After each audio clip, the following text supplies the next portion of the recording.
Good afternoon, good evening, good morning, and welcome. And how are you absolutely fantastic and amazing people doing today? Are you ready for today's Talk Tuesday? Because I don't know about you, but I am thoroughly excited for today's Talk Tuesday. We get to have a fantastic, and amazing special guest. How is everybody doing? Yes. Are we starting up early? Yes. But when you understand why we are starting up early, it'll all make perfect sense. I'm talking tonight's special guest is a lovely lady who's getting a really good start. Sweet as honey and just as foxy to boot. She likes to bounce on beds and collect cheese's loots. From her expert sound effects to her amazing puzzle solving solutions, this variety streamer is certain to win your heart after a few minutes of seeing her in action. You've seen her buzzing around the streams, and now she's here to make the scene tonight, chat. Tonight, I present to you the unbelievably fascinating and surefire fox, the one, the only, that's right, Miss Kitsune B. Ooh. Welcome in, Miss B. Welcome in. And welcome to Talk Tuesday. Oh, it has arrived. It is me. It's your time. Hi. Finally Welcome lettered in. me in. I think I had to twist your arm or wing fairly hard to get you to Just there was cheese bribes. I mean, there was, very the mountain that went underneath your bed and some in your closet and that sort of thing. Yeah, Let's people started giving me funny looks about that. well, it is a thing that happens around here. There we go. There's the official Talk Tuesday. We are live. So I don't know how many of these you have seen before in the past, Ms. B, but these are our. So we have a puzzle on screen, exclamation puzzle. We'll get you a link. You're welcome to join in and do the puzzle while we sit around and talk. If you need something to keep your hands and eyes busy. It's a little web browser game, so it shouldn't be like really difficult to run. Right? You just kind of load it up, click on the link, and off you run. And then, yes, you can play puzzles with all of the people that come by who come to hang out if they want to or whatever. Yep. Oh gosh. See, nice and easy. You It's so don't have to be good tiny. at. My eyes. You can scroll with your mouse wheel. You can zoom in and make it bigger. Oh, well, I haven't got a mouse on me. Oh. Isn't There you technology go. amazing? It is, right? So while we're doing puzzles and having a lovely little chat and learning all there is to know about the deepest lores of Miss B here, there are channel redeems where people will submit and to ask you questions. I'm going to ask you a slew of questions, but that comes with the territory. So they can submit to ask you questions. You don't need to worry about responding to all of them because sometimes they come in a mad rush. I have a little thing off to the side that's collecting all the questions, so we don't lose anybody's questions. And so I get to play MC, and I will read you the questions. You just need to sit there, look gorgeous, play a little puzzle game, and just talk to us about what it's like to be a Kitsune Bee. Oh, Sounds easy enough, right? Not that big. Not that big of a deal. absolutely. Yeah, sure. Why are It's you fine. already sounding nervous? No, stop. It's fine. Me? I promise. Nervous? I promise.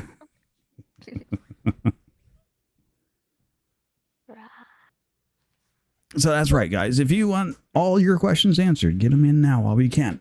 We do have a tradition around here, Ms. B, and that is, yes, Norset, welcome in.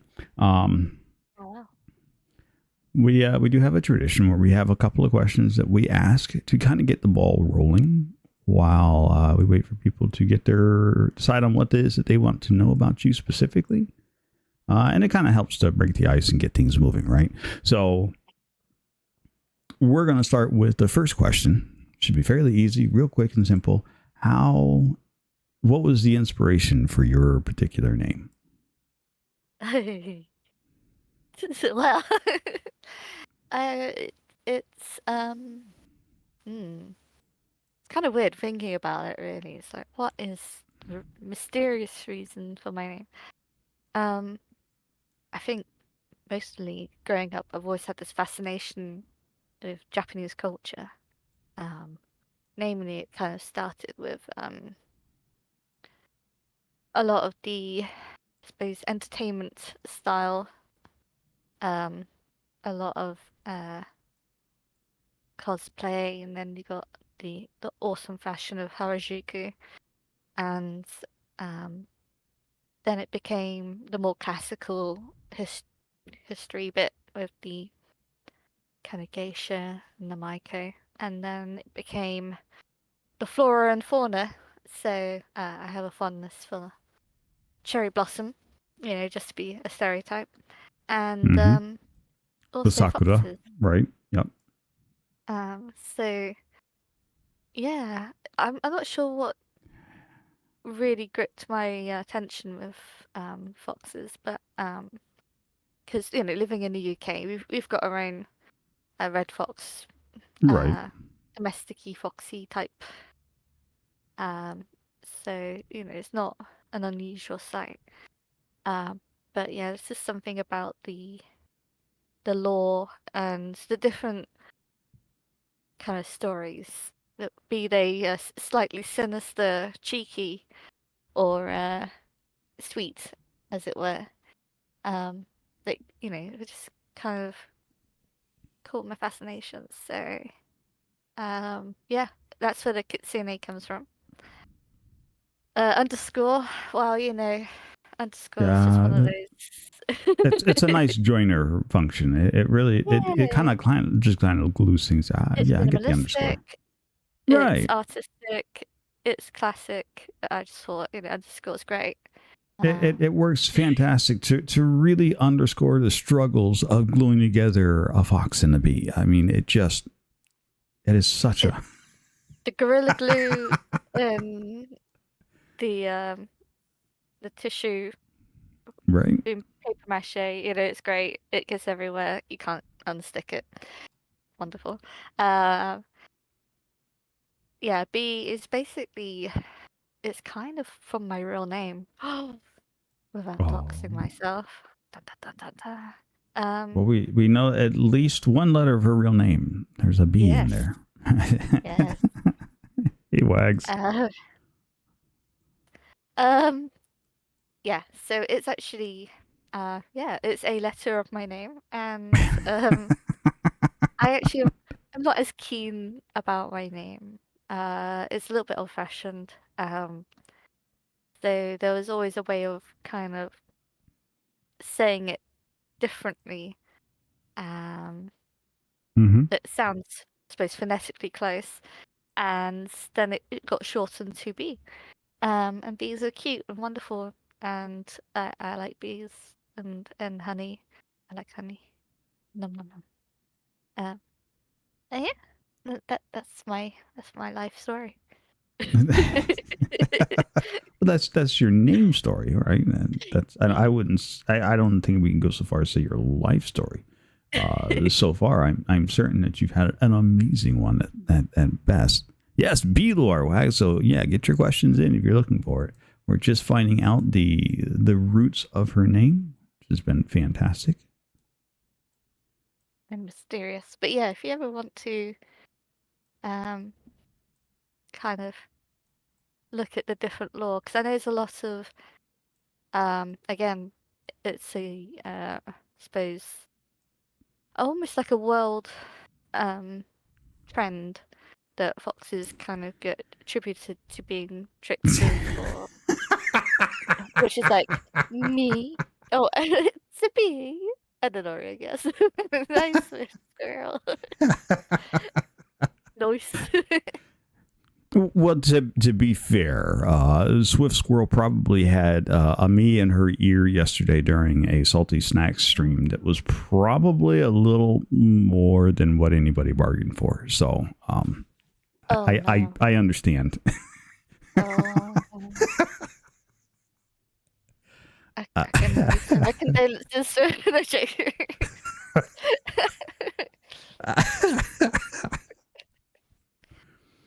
um, yeah, it was. yeah, well, it's kind of interesting to so like you've got a very unique voice sound, right? So it's easy to pick you out.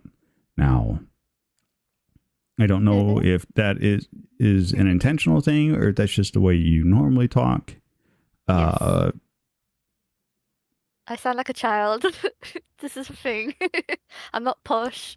Um, it's probably hmm, I feel like it's kind of close to a regional accent, I suppose you could call it, aha, um, in the county I live in.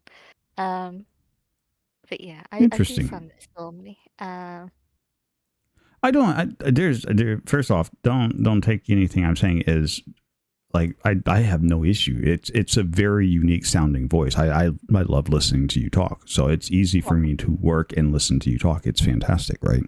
So I have no issue with that. I'm not here to poke fun at the way you sound. It's just you have a you just very want that check recognizable in the post. voice. Uh, well, you have a very recognizable Send me the voice, money. and even when Yeah, I'm trying to be not my normal voice, apparently I have a very identifiable voice as well. you Um, do, I'm it- afraid. Sorry. it's good to have an identifiable voice, right? It's hello, hey Blondie, welcome in. Um, it's fantastic. Squirrel is another one who has a very identifiable voice.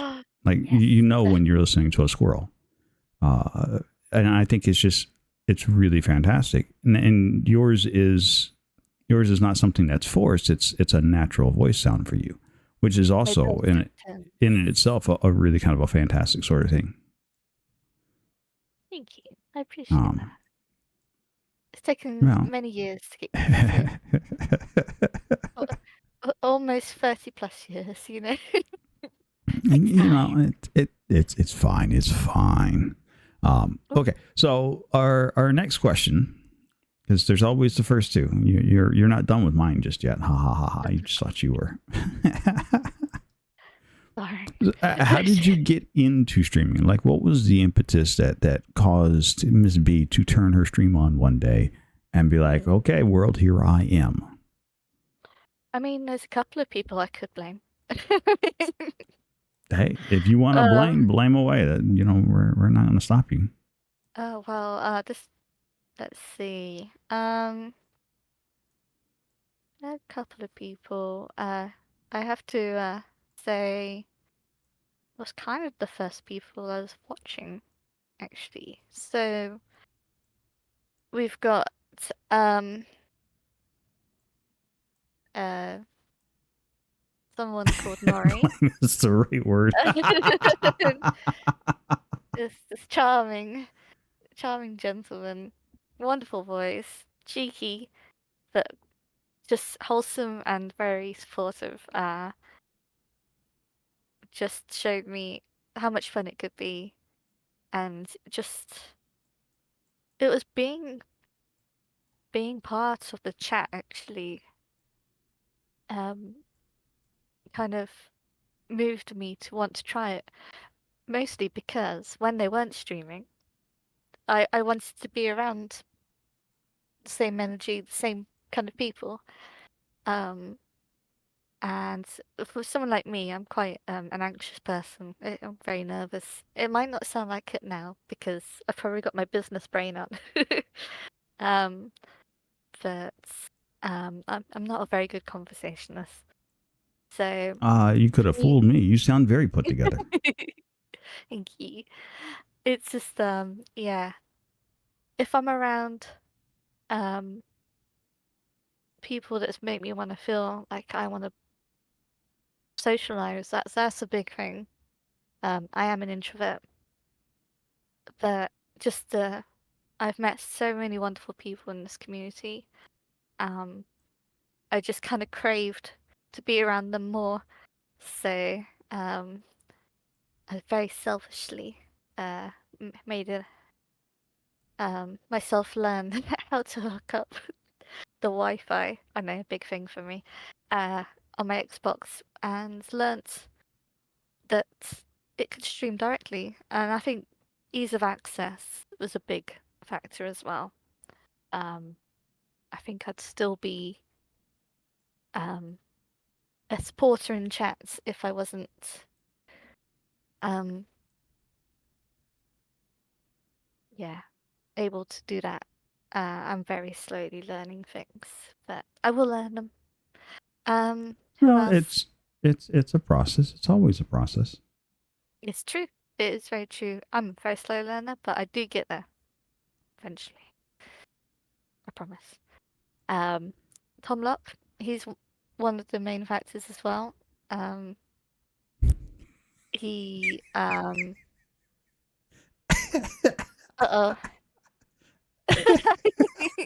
It's true though. It's true. Witness. Uh, I know. I can't even call myself that anymore, really, can I? I'm like a honorary introvert now.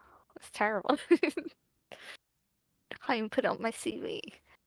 Um, yeah, Tom Locke was quite a big influence as well. And he's been quite supportive as well, off stream. So him to thank as well as yourself, and also um Shahosha. Oh, Bob. He Yeah. yeah. So yes, like you three I've kind of known from almost the beginning of me being on Twitch. Which actually hasn't been that long. I think I'm coming up to I think I first started popping on Twitch about May, so not even a year. I feel like um, it might be April. I might be fibbing. Either that, or I'm just really bad at remembering. That one, definitely that one. Um, but yeah. That's a word I haven't heard in a long time.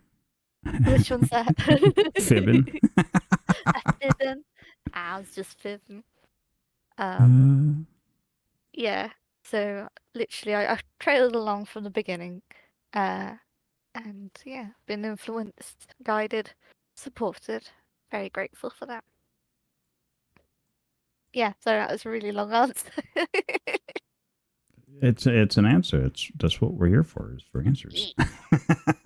Definitely. Long or short, if you got a big story to tell behind it, we're not going to stop you. We're going to sit here and we're going to listen to it, because that's kind of the format of this particular stream, is to let you get out there and tell your story.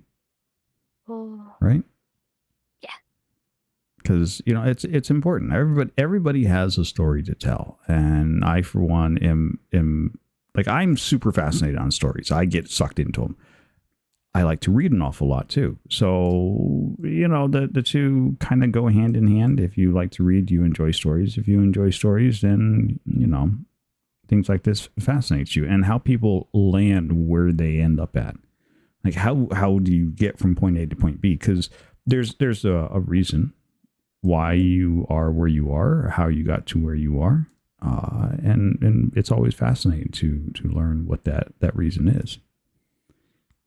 It's true. I do like the origin stories, as it were. Oh, I'm a huge fan of origin stories. Some of my favorite things, especially, but I grew up collecting comic books, right? And like, the big thing in comic books was the origin. If you could get an origin story comic book, oh, you were doing really well. You were ahead of the curve. Especially they changed it. Like, yeah, especially the evil origins. Yeah, I actually have one of the only origin story comic books I have to my name is the first appearance of Carnage. No way. Which is really kind of, I bought it off a comic book stand for $0.25. It was freaking fantastic. That's a ridiculous bargain as well. It just shows you how old I am. That just shows you how cheap I am, because I'm like, I'm gonna have that. Yes, Kat, it is Tuesday, and today we have Miss Kitsune B here in chat with us. Now, we do have a few questions coming in. I'm trying not to completely monopolize your time, though. It's very hard not to. Okay.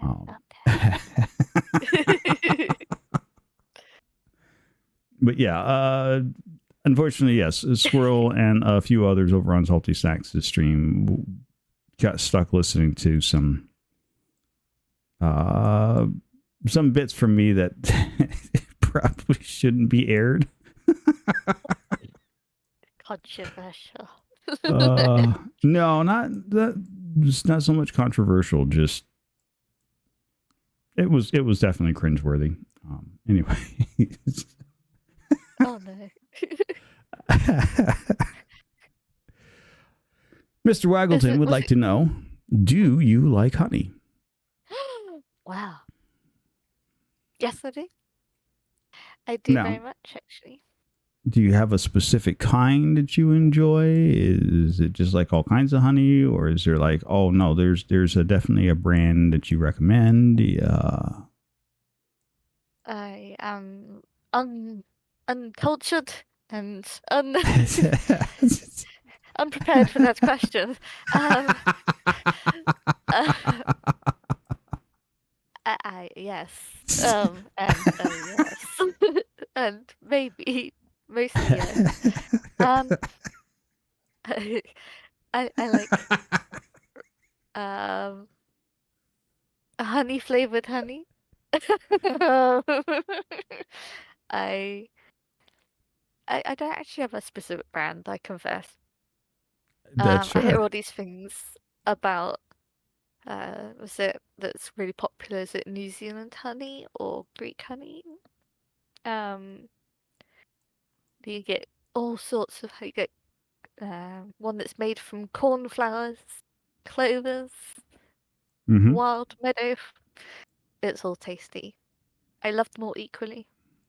Ah, Um, runny honey, set honey, honey in my tummy, the best. To be honest, even honey rum is very nice. And that's not just so mead. I do like mead. Sorry, mm-hmm. getting a bit alcoholic now. No, you're Um, fine. This conversation will go any which way you want to take it. You're the driver. Let's go. oh no, don't tell Tom that. It definitely means steering everyone clear. Uh, yeah, I do like a bit of mead, but unfortunately, mead doesn't always like me, so I have to eat honey more than I drink it. So, if Oh, anyone okay. knows, Can you actually eat honey? Isn't honey like a liquid? So wouldn't you be more like drinking honey, anyways?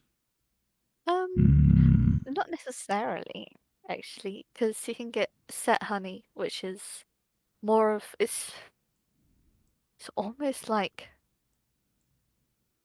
it's firmer than butter, and you can just scoop it up on a spoon and just nom it.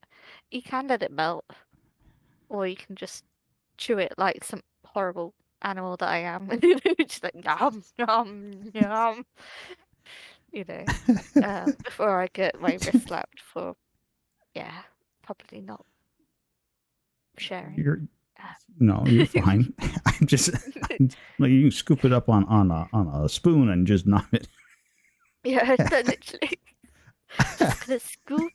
It looks like a really nice, like posh food advert, and then suddenly it becomes a massacre. You're just like, so yeah. And I make the noises.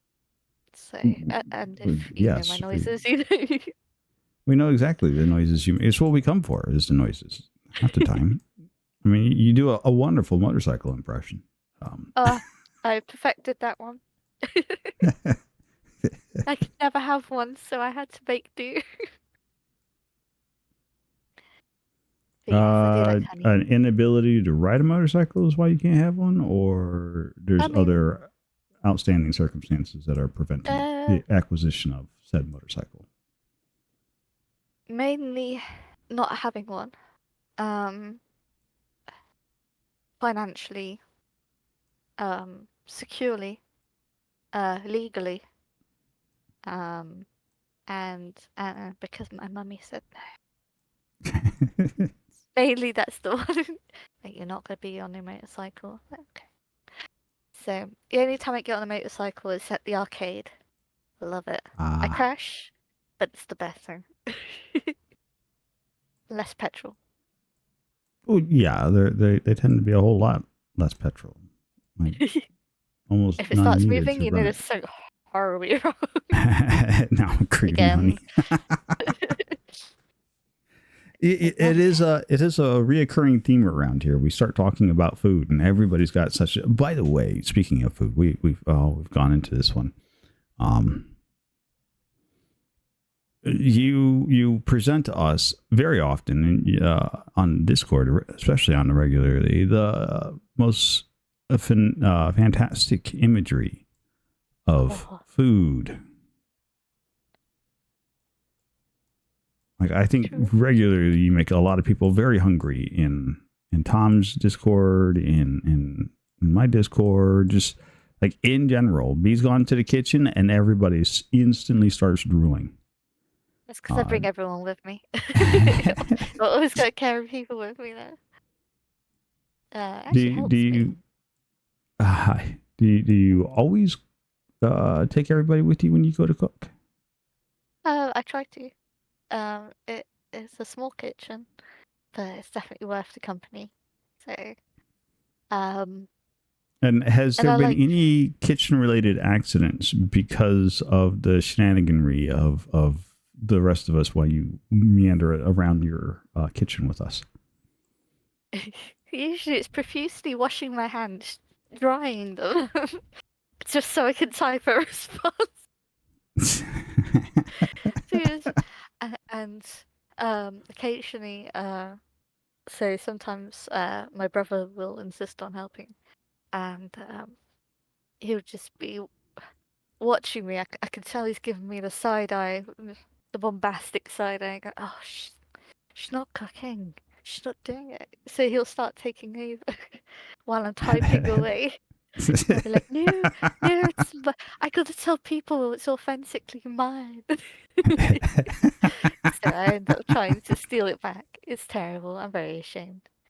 Um, so yeah, that's my guilt. are you a kitchen Nazi? Like you're in the kitchen, you're doing the cooking, and people need to get out of your way. You just get out of Yes. the kitchen. Oh Okay. yes. Yes. Um, mainly because I'm really bad at delegating. And Oh, um, I'm horrible. If I'm in the kitchen cooking, I want everybody out of the kitchen because I never know what I want until I'm like, ooh, I yes. almost forgot I need this, and then I go running across the kitchen to wherever hamper, stove, whatever it is that has the item that I need, and I don't want to have to run over somebody to get to it. Yeah, and we found that they're kind of a magnet to exactly where you need to go, and also you need to go where they need to go. Yep. So it's like, I think that's the mysterious thing of the universe. But yes, it's mainly, I have no idea how I'm cooking it. I know I'm gonna cook it.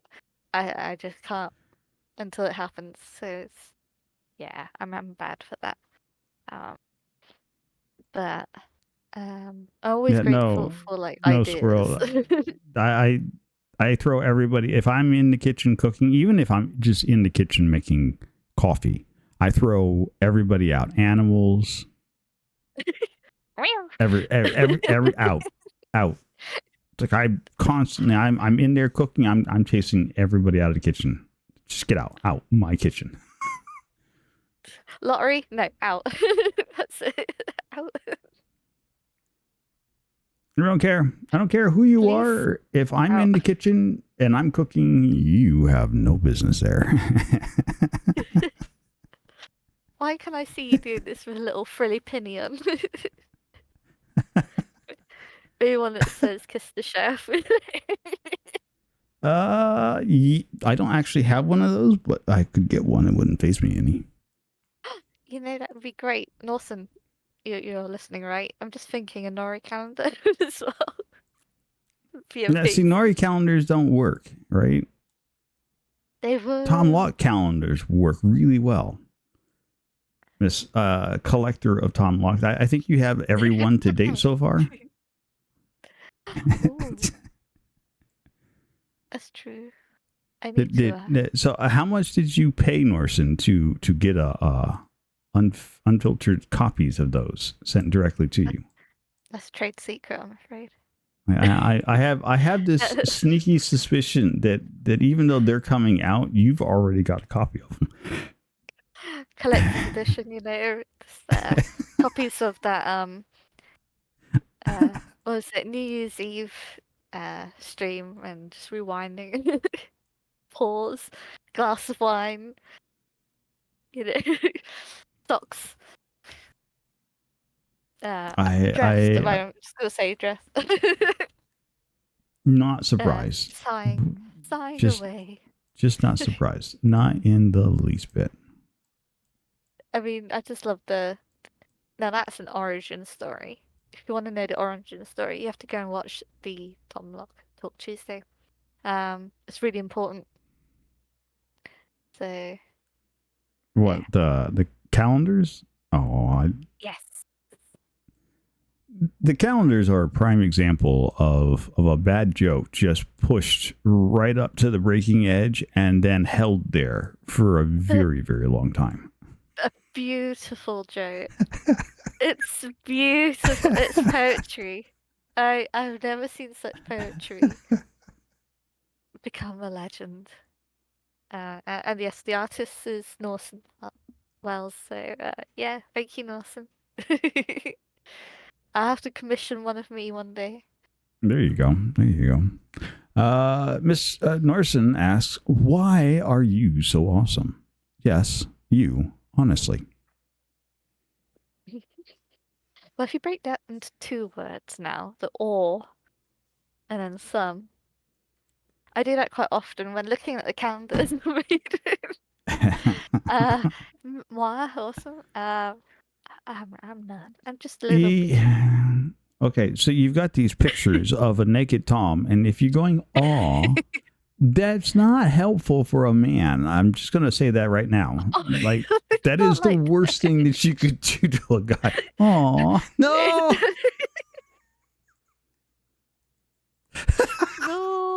No, that's not what I mean. That's not what I mean. God damn it. Why do I say these things? It's not what it means, Tom. It's what okay, I'll send you some money. It's okay, it's fine. It's probably looking in my purse at my empty purse and the moth that flies out of it and thinking I can't sponsor him on Only Toms. So that's where my all comes from. And someday I'll win the lottery and I'll have to be his sugar mummy or something. I don't know. for both Tom and Dawson. Wait, that might have been too much. Sorry.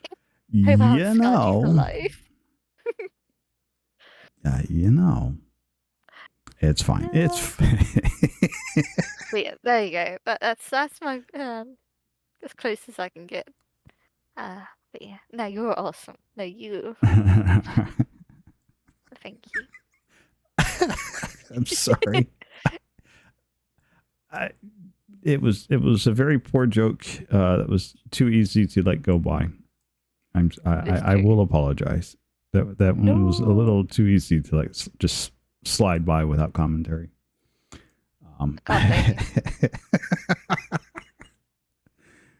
Let's see. Mr. Waggleton would like to know, how many jars of honey do you down each week? Not many, because I'll tell you what, have you ever tried eating too much honey? Or if you want your pipes clean. So me and sweets just in general have a very, very long sorted affair. I grew up, my mother, people have heard this before, but my mother was huge into desserts and making a lot of desserts. And when I say a lot of desserts, I mean a lot of desserts. There was never a time where I couldn't go into the kitchen and find 24 cookies, some sort of chocolate mousse, a pie, a cake, This is why you're so some kind of sweet. some kind of like really sugary dessert. So I don't actually consume much in the way of desserts anymore these days. I tend to avoid them. I'll have the occasional piece of chocolate now and again when the craving strikes really bad. But for the most part, no, I don't do much in the way of sugary treats. What type of chocolate? Usually just milk chocolate. That's fair. There's nothing special. Um, Kind of boring, kind of simple, kind of easy, but I mean, it's I likewise. So actually, growing up, it was more like if you have one flavor too often, uh, kind of go a bit off of it. So, which is unusual because it I can't say that for everything. So still obsessed with tea, but yeah, definitely. If you have too much, it can put you off. But I actually don't eat that much honey, so I'm sorry, Rags. I don't mean to disappoint you there. Um, namely for that reason, having it um a small amount occasionally is very tasty. Although I will say one thing I do like is you get some natural yogurt, you get some nice little fruits, some berries, put that on top, and then uh you got Miss these little like Amakisha, hello. how you doing? You could put these little protein powder things on there, but otherwise you just drizzle it in honey, and that's a really nice dessert. I recommend it. It's even cuter if you put it in the glass cup. You feel like you're being really posh. But Ooh.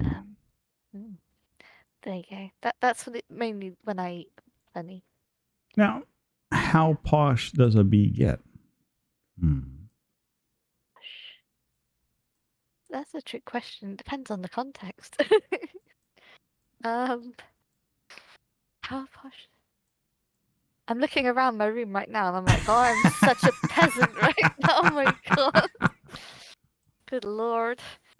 Um, not, Well, okay, so not let's be very. fair, right? I'm an American. I've heard the word posh. Like I understand posh is to mean something like being rich, but to me, posh doesn't sound like it's a really big deal. Like I hear you talking about being posh, and you've made the context about like Amomas being really posh, and so to me, that's almost like, oh, it's a good thing. They're doing really well off for themselves. Or is it like, no, no, no? Posh is like stupid, stinking rich. You're wiping your butt with gold leaf toilet paper. I mean, I No, don't, I I'm don't not get the. got Momus's toiletries line for it one day. Hey, Shale. No, I'm not. I don't have the doilies. No, posh is more close to having a certain higher awareness of sophistication. Um, makes me sound like I'm about to start talking about Pride and Prejudice and carriages and castles. It is more elite lineage and etiquette and sorry, Oh, sound posh you saying it. know, And a bunch of people with their nose stuck up in the air. Gotcha. absolutely. And that also talks about refined speaking when one speaks as one should in one's proper pose. Um, I'm not. I'm a bit Oh, good common. God. Yeah, I would never make the grade. Sorry. It's yes, kind of preppy. Yes, tasty Preppy. that. Um, Good God. except Gucci preppy. Um, Yeah, I would never. I would. I'm gonna outline your marathon. Take care, Keisha. Thank um, you for dropping by. woohoo, have to go out. Oh, an Outlander marathon. Oh, early morning. That's not so good. I had two No, days in a row. I feel for you. But yeah, early stay mornings hydrated. suck. They do. Oh, it's painful. So painful. It's good to have the sunlight there. But yeah, good to be at home again afterwards. You know? There you go. All right. But yeah. So yeah, I'm not posh. I'm quite a common person. I don't mind a good, as you heard, good bargain. I would argue that fact. I would say you were anything but common. But I say that about everybody because there is no such thing as the Everybody. common person. We are the common people. No. Her Majesty's kin. No. Everybody is a unique, fantastic, and amazing person. Everybody has their own story to tell. Everybody has their own view on life, their expectations, their outlooks, their designs, their goals. Like what makes B a fantastic person does not translate to what makes Nori a fantastic person. Right? They're You'll two make me different things. fantastic. So you are a very unique individual, and we are thankful for it. Yeah, I mean, So don't I want would say too many you are me around anything me. but common. God, imagine You are two of me. Good God, I'm so sorry. the B twins. Ooh. Oh, wait. Yeah, I can You know, blame one. honestly, Tom might enjoy that just a little too much. Too many pillows to choose from. You know, He might end up getting smothered. I don't know. I don't hear him complaining. Norson's wanting to sign up for that. I can see that already. So, Well, Phoebe! so many lovely people. Hello, Phoebe. Got a shell, Phoebe, and then And we'll there's a get Toasty Bats too. Oh. that's a carry us on. And Cat Ties Tudin. is it Cat Ties Tudin? No, it's Cattiest Odin. That's okay then, but because I felt it's time. I forgot Cattiest Odin. I'm so sorry. But it's Zoda okay. read her name one time as Cat Ties Tudin, and it's just been a thing that's stuck in my head. I blame Zoda for it because that's exactly where I heard that from. That's Zoda. Tell you, shenanigans. Love you, Zoda. But it's fine. It's fine. It's always a good time, though. I mean, it's a fantastic time, right? Let's see. Mr. Waggleton would like to know: do you drink or eat soup?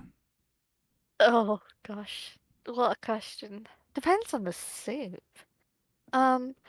The way I make soup, though, if I'm making it fresh, I eat it. Because The ingredients never make it into the water. It all goes into her mouth first. Yeah, literally, just like before they hit the bowl, I'm just like, And this would be the reason why I chase people out of my kitchen when I'm cooking, because there are individuals that like to eat the ingredients before they make it into the soup. Oh, who did that? Well, apparently you would. That's true. It's more so. Let's just say my cooking can be quite organic. Organic's the word of I don't chop precisely. So a lot of the ingredients are quite chunky. So they end up absorbing more of the water or fluids in the soup than vice versa. So yeah, it becomes and I also love adding dumplings. I know that's not a soup thing, but it's more like a stew thing. But my soups become stews most of the times. I eat mine, and then I slurp the rest. I'm ashamed. I'm shameful like that. So what you're saying is you, because I've seen you slip an awful lot during streams and whatnot. So I'm assuming you slip while cooking, and that's where you get all the extra chunky bits from. Oh, like darn! I slipped when I was cutting. That one's too big to go in. That'll just have to go. I slurp more than the slipping is something more financially induced.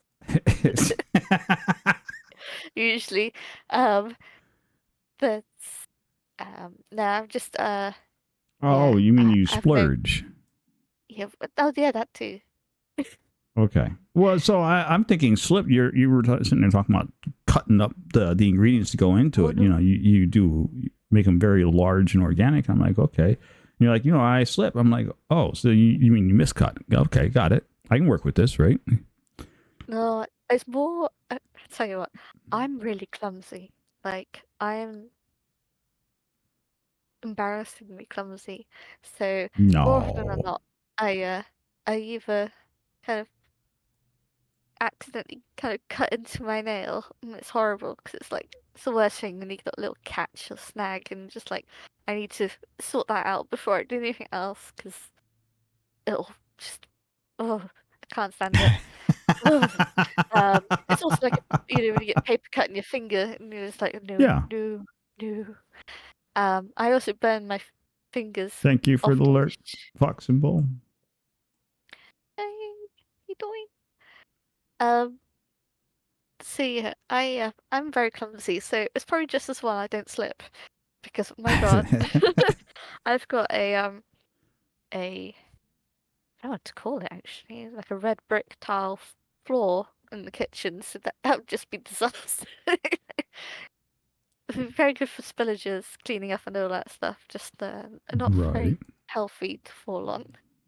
Um, No, I wouldn't imagine so. I so can also just imagine the awkward conversations. I didn't realize we were having tomato soup for dinner tonight. It's not tomato soup. who's got all this ketchup? Like, yeah, yeah, I'm a bit dangerous. That's probably another reason why I'm on my own in the kitchen because knowing me, I'll probably like fling something in the air and it'll just go in someone's eye. No one wants that. Mm. Oh, I'm awfully intrigued about this puzzle as well. No, no, no. I haven't put anything together. I'm just kind of picking up bits. Go, oh, that looks like that. Here you go. That's how a puzzle works, right? You just kind of pick up a piece, and that looks like that goes somewhere in that area, and you just kind of drop it off. I tend to work all the edges, so I look for the little flat ends, and that tells you exactly where it needs to go on the puzzle. I still can't see anything. I have my beady eyes. It's like even if I zoom in, it's like Are you? Yeah. Well, I don't. I everything's. don't. Has It's anyone too got any spare small. eyes? I need spare eyes, please. Spell eyes for the spell The right? Oh, what's that from? Oh, that's from a movie, isn't it? Yes, it is. Oh, If you got this oh, one, I would be really surprised. I would be very surprised if anybody got that particular reference. it's gonna plague me. I know. Oh, ooh, oh, It is from the animated version of The Lion, the Witch, and the Wardrobe. the animated. Yes, the animated. Oh, I've never seen it. I remember there But the was a line is version. is the line is directly out of the book too. He talks about you, and it's where the fawn meets Lucy the first time she Yes, goes in. Yes. that's ah. Oh no. So I From grew a up. wardrobe and the spell, as it Oh. were. There was a wonderful adaptation, actually, I watched when I was a child. It, back when we had VHS cassette tapes. And I was astounded because it actually had um three. Was it four? No, it was four cassette tapes. And it was amazing because you could fit two into one case. It was very chunky, and it was a BBC, the British Broadcasting Company. Mm-hmm. um version, and to this day is still absolutely my favorite. I've never looked at sardines and thought I really want some ever in my life. I've tried them, so I know it's a trap. Um, Turkish delight, amazing. That's where my craving for Turkish delight came from, but that's not a trap. Sardines are a trap. Um, uh, That was a nice memory. I appreciate that. Thank you. I might have to watch that now. Got a day off tomorrow, so I'll be doing. There you go. There's nothing. I mean, it was a decent movie. I didn't have any complaint. I grew up watching that one. It was on our VHS collection we had at home. That and Star Wars and many, many, many hours of recorded He-Man and.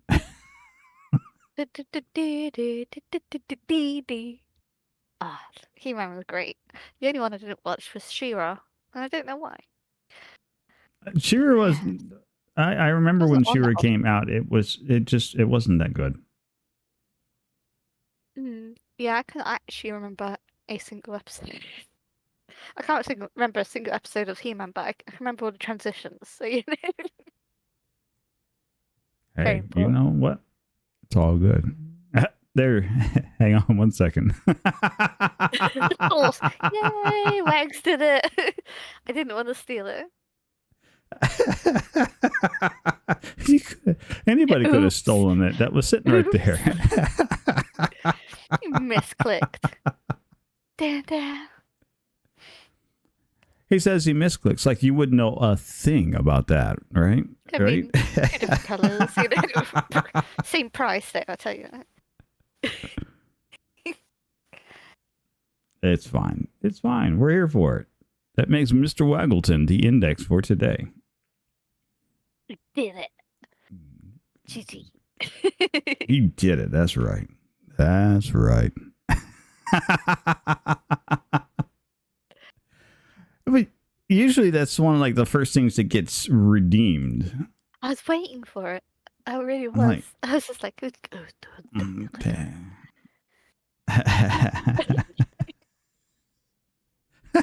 Next time, Toasty. Next time. You're fine, Wags. It is just fine. There's nothing to apologize for. You claimed the first. For. You are now the index. He has to apologize. Mr. Norson would like to know, how many hours a day do you spend watching the calendar? You know the one. Watching is a strong word. Seeing is. How many times do you have to reprint it out because you've drooled all over it? Lamination is amazing. I tell you. In fact, the tattoo here.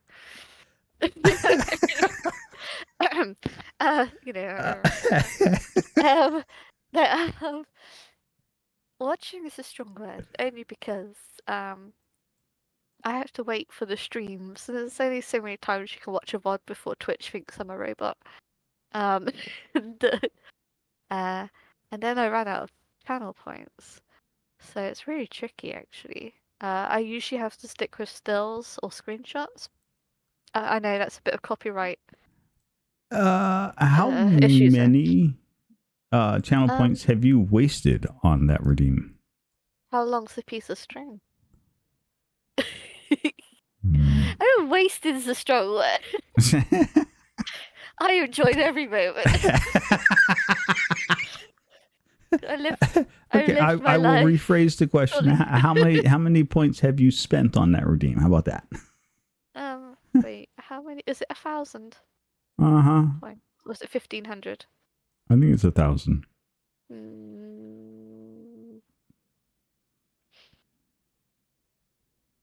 At least 1,500.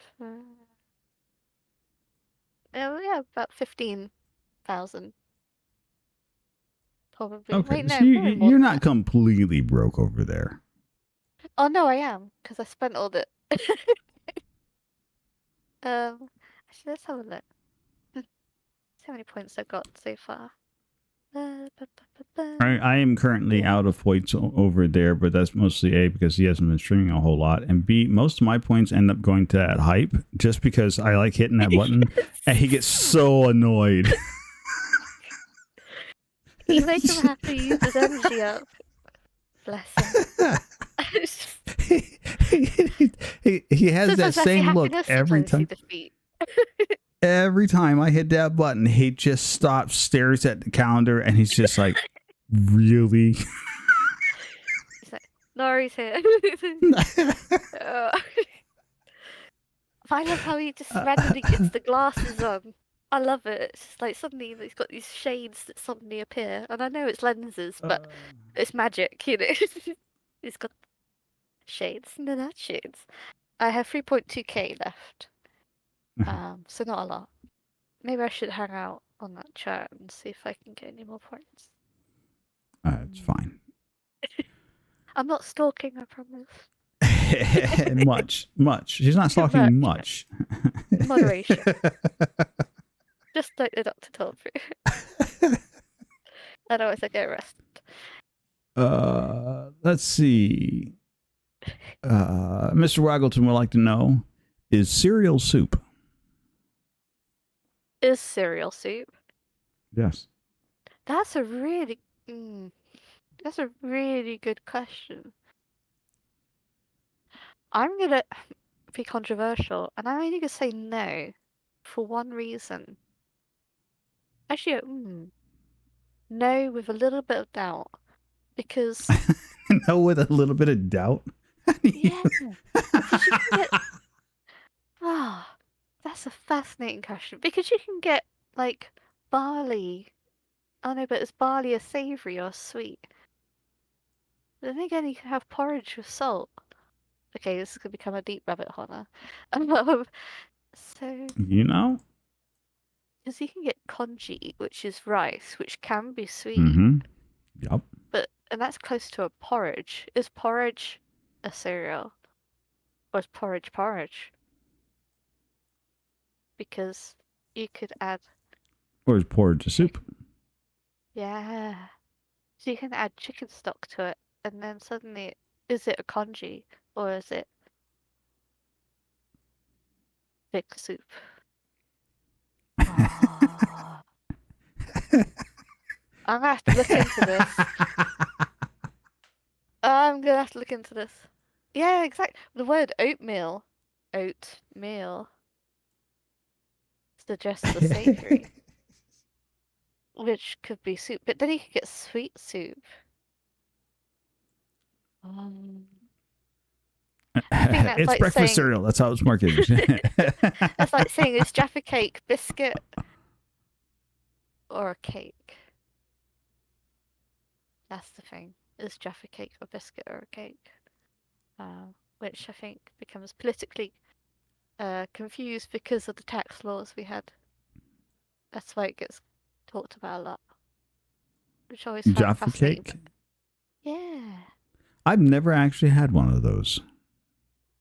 Okay, I know you don't like sweet stuff, but if you like a really good tart orange flavor that's not Oh, you've already put me sour. off. No, I'm You done don't now. like orange? Not a fan of orange. I like my fruit flavors in my fruits, not in my candies. It just tastes weird to me. It's not so much candy. It's more like a little sponge. But then again, Well, is it? then again, most people so here in the U.S., when you have an orange something, it is obscenely orange. It's not like light orange. It's not like a hint of orange. It's not like a little bit of orange. It is like they put an entire bushel of oranges crammed into one little thing that you put in your mouth. It's more like orange oil, only because it's like the orange is the jelly, in the actual Jaffa cake, and then it's covered in a nice, I say crisp, a very well textured dark chocolate top, which just crunches ever so slightly under the chewing. And it's perfect, and it bounces out because it's nice bitter dark chocolate. Sorry, you can tell I really like Jaffa cakes. A lot of people really like Jaffa cakes. I've never had one. I'm not going to say I'm not going to like it. I will try anything once, but I'm not holding out. So you got the slight pressure of the chocolate on top, but then you got the soft, delicate, light. I can't even call it a sponge. Like it's more like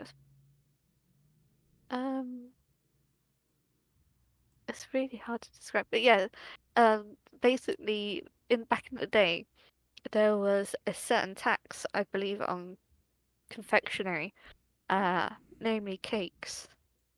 And I think to get out of the tax loop, they had to I say they had to relabel. They were trying to argue if Jaffa cakes were a cake or a biscuit. And it's interesting because it's like biscuits go soft, but cake goes stale, I think. Is that the right way around? So they had to argue between them, and they Well, managed to get around that law or something like that. oh It was great. no, biscuits can go Yeah. stale. I had to stop and think for a second what you were referring to with biscuits because we have a Oh different word yeah. for it. But no, biscuits absolutely can go stale. Cookies. Yeah, Yes, cookies over there. So yes. my brain caught It, up. It did. I have to remind you of these things. Um, You know, oh, I think I do fare pretty well keeping track of locational differences when I talk to people. I love learning about different words and stuff. I have to keep explaining steak frits to people because they think I mean like steak fries, which could mean thick cut steak cut chips or something like that. But then I remember Right. chips means crisps elsewhere, and then in some Yep. places pamphlets are chips. And It's then kind of fascinating yeah. how so many places have like roughly the same food, Yes. but like nothing. Like either somebody brought the food over to them way back in the past, and you know, thank you for introducing this to us. Which for Yeah. here in the States, that is a very real thing. Well, you know, it's all Like about all food of our science. stuff comes from somewhere else. It's all imported. Everybody who comes over here, well, the U.S. is a big melting pot, right? So we've got influences from literally everybody. But when you start looking, it's not until recent years that other places are being influenced by like food and whatnot from Mm. outside of their country. And so I find things like that really fascinating. I think it's like music, you know, take a little bit of this and a little bit of that. You keep the traditional origins, but actually you can make something so different and unique from it. And that's what I enjoy. I suppose about human nature in general is Mm-hmm. how we can reinvent something and make it its own entity. I always enjoy that. So Well, I would definitely suggest not trying to reinvent the wheel. I don't know. I mean, I heard that triangles are pretty cool. All the potholes around, you know, it might actually do better than the circular. Uh, Considering that the Mythbusters has proven you can drive on square wheels, triangles wouldn't be that much out of the question, but that would be a heck of a bumpy ride. that's true. Oh, I saw this really cool wheel that basically, I don't. It's very clever. It keeps it. Sorry, this is me just remembering things. It's like it was so cool to watch this demonstration of it. Basically, it's almost like a caterpillar wheel, but it wasn't. It was basically shaping itself to the terrain as it moved, but the vehicle it was carrying was staying level, and I was like, technology. I've never seen it in real life, Ah, so it mustn't exist. It must be, must be no, fancy. that's actually a real tire. It's a prototype tire. I know the one that you're talking about. Actually, Sounds there expensive. are they're supposed to be coming out with these to replace current tires that are out there in the Mm, world right now because they're they're going to be a little bit more expensive, but the wear on those, like how fast they wear out, is significantly less than standard tires. So you get longevity I for it. hope so. It's just the way things are going right now. It's like, oh, tell you what, if anyone comes to UK and gets a hire car, just get one with decent wheels, because the potholes here are. Every time I drive, I cringe. Terrible. But it's one of those. I think. Um, Well, so we have Philadelphia uh, is a city in Pennsylvania here in the U.S. And it's almost, they call it the city of brotherly love, but it's also famous or infamous, however you want to look at that, for its potholes. And I mean, it's even on the highway. You'll take your car out. You don't speed through Philadelphia. You actually drive under the speed limit because otherwise it'll rip the frame out of your car for all of the holes. God. I suppose that's one way to Hey, Lillian. It's not the advisable way. Millionaires. Seriously, you could just fix the holes. It would be all right. I'm certain nobody's That would going be to a clever mind. thing to do. But they fix the holes, but they use this horrible, really lightweight tarmac, and it's like in the summer when we do get really hot summers, it just melts and smudges across the road, and it just It becomes this. smudges across the road, huh? Literally, it's the only way to describe it. And especially with buses, squidge it. It becomes these mush I mounds of trip hazards. It's just like I've disaster. got this image of UK's streets just turning the consistency of melted chocolate everywhere. It has happened before. I think we had a really hot summer once, and people's shoes were actually melting, and the tarmac was just so soft. Like they didn't want to really run buses because it was warping the roads. It was crazy, and I think we had a couple of. It was in the news. A couple of car fires caused by the actual reflection off of London's like business towers, setting cars on fire. It was incredible. Um, yeah, Sounds the like fact quite the that they to actually had do. a parking space was amazing, but double bad luck, you can't get set on fire. So yeah, yeah. I'll take. Ooh, sorry, I knocked out of my glass. Sorry. You're fine. I'll take some pictures of tarmac for you for science. This is this much, and this is this much. This was this much on Tuesday. This is this much on Wednesday. You can see And where this the much was Tuesday lost. has grown. Now is no longer a smudge; is more like a smear. And that was bus 22 coming through. This is just that bus, tell you, God. You tell that got an exciting life. Oh, this one will be a fun one. Mm-mm. This one's likely to embarrass you a little bit, but that's all right. Oh God. Yeah. Miss Catty Student, Catty Stoden. I got to stop doing that, but I can't help it. It's what comes naturally out my mouth the first time around.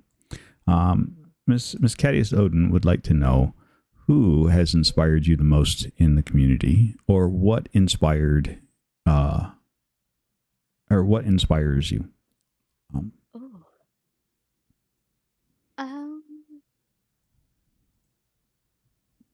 Sorry, Caddy. I had to bridge your question slightly, just because the back half of it we've already asked and got answered. I tell you what, this, I will kind of put everyone on the spot here. The Den community, have been, You put whoever you want on the spot here. and Nori, you actually, a lot of you, if not all, have inspired me to turn up, in streams and find, uh, a safe space amongst people. I have a lot of trouble sometimes with my mental health, so finding a safe space is really important. It's kind of partly where my obsession with the duvet comes from, or a blanket, you know, your bed spread. Mm-hmm. Duvet sounds posh, but literally that's what we call it in the UK. It's just the thick blanket, because it's my shield. It's my safety. It is my safety net, my safety blanket. Um, but being around uh, everyone's unique streams, personalities, communities has just really helped me to um, find more safe space. Um, and without it sounding horribly depressing, having more hope and faith in humanity. Sometimes you look at what people do in the world and you think, I'm quite ashamed to be human. Um, but actually, a lot of you make me really privileged to know you. So, yeah, say you lot inspire me. Um, and I really appreciate that. Um, and I know I don't always manage to stream or be vocal in chats. Sometimes I'm not even around in as many because, if you're on a mobile, you can't open multiple tabs. It's really old-fashioned. But if I'm on my laptop, I have as many tabs as I can open, and I just kind of do little lurks. Um, and yeah, you all help me. So yeah, feel sappy. It's you lot inspired me. You lot influenced me to be here. Um, so yeah, thank you. This lot Because tortures you on occasions. We come in and yeah, do. and then you get my smut. It's the easiest way to get smut, I tell you. um, but yeah, in a nutshell. Hi. Hi.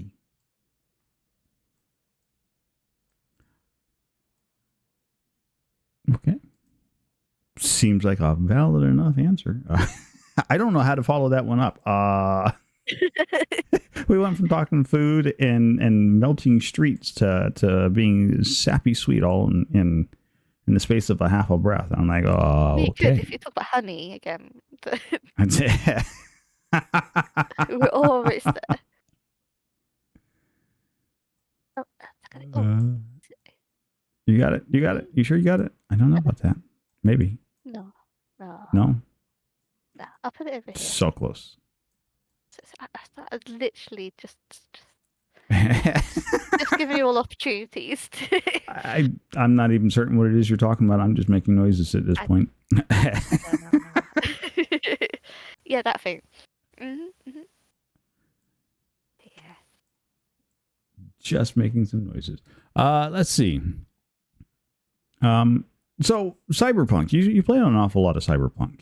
Do you enjoy the game? Is there a particular aspect about the game that really catches your attention? Oh. For one thing, it doesn't make me look too bad actually when I shoot things. I so little secret.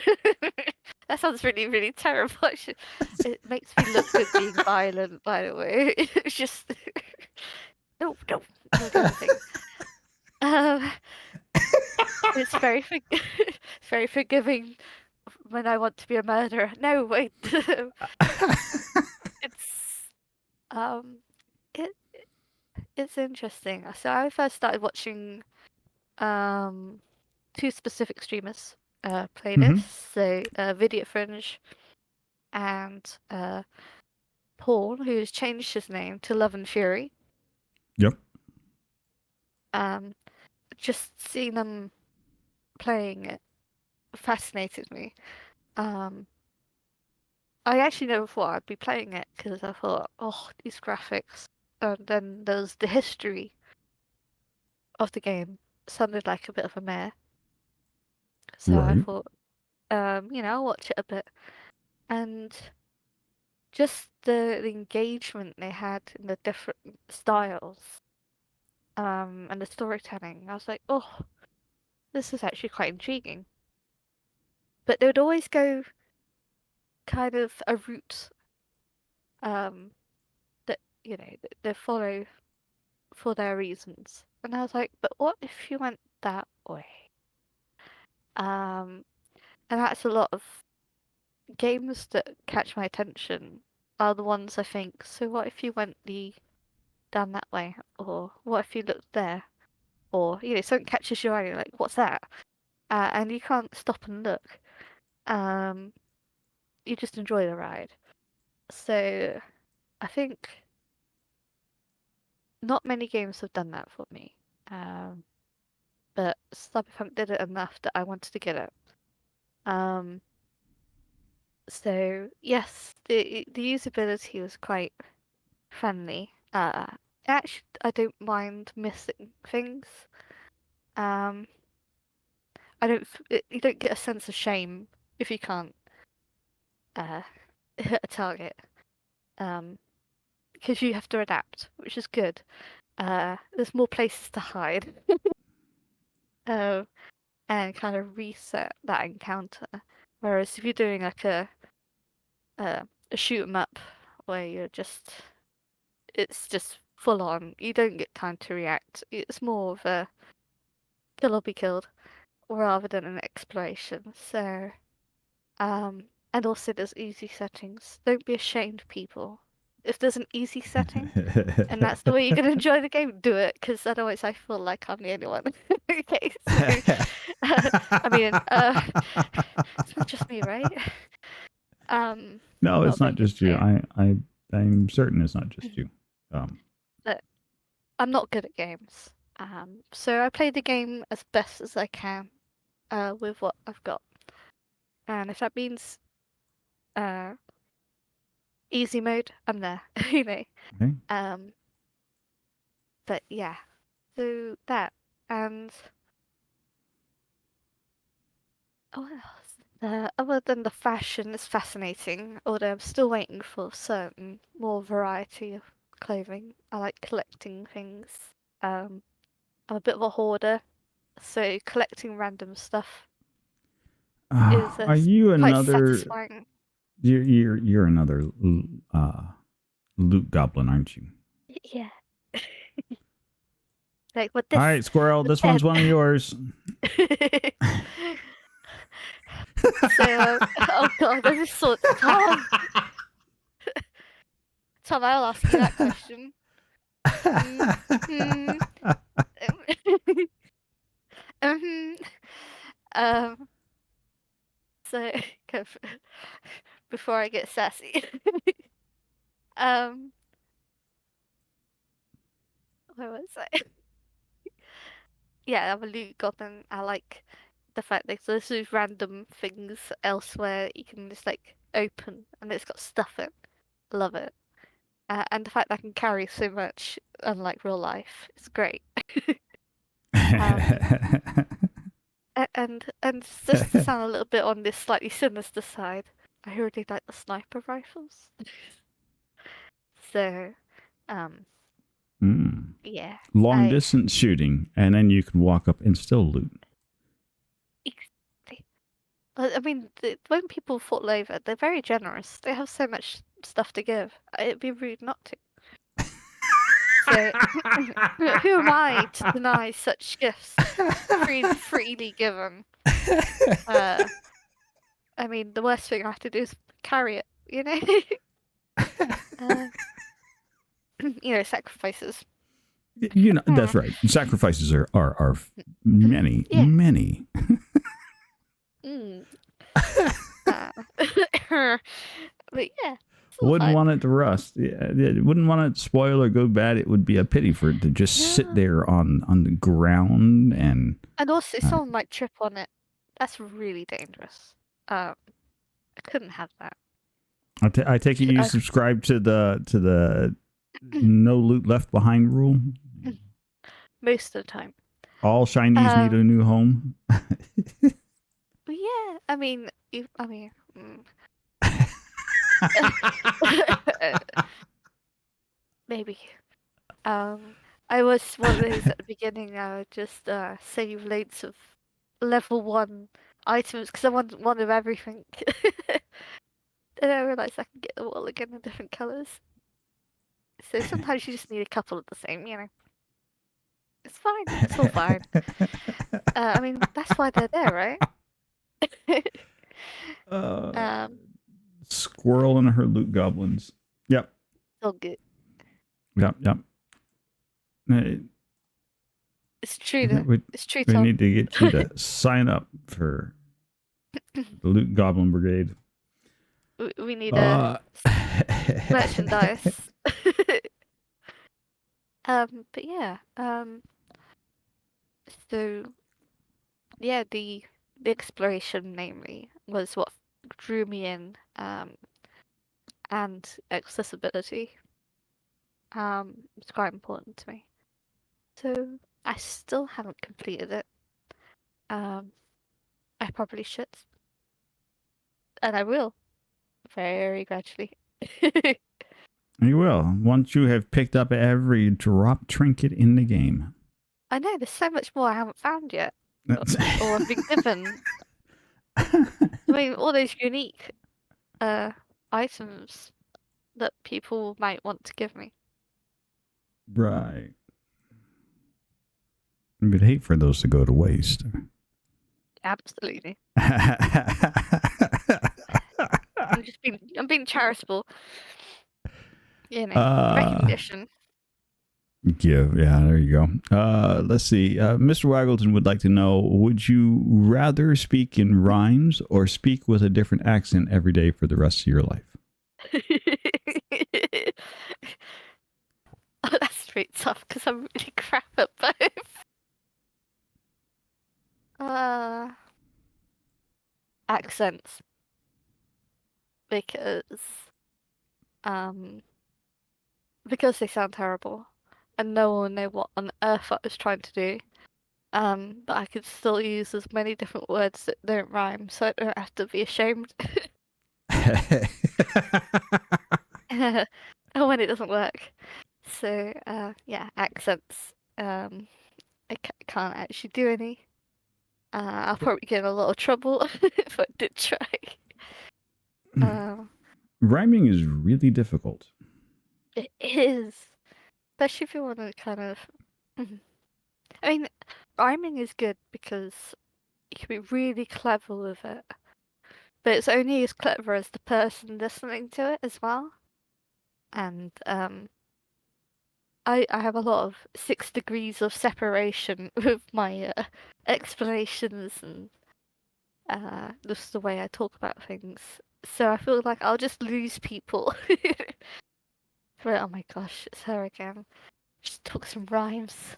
I feel like do I need to answer these riddles before I cross this bridge? I don't know.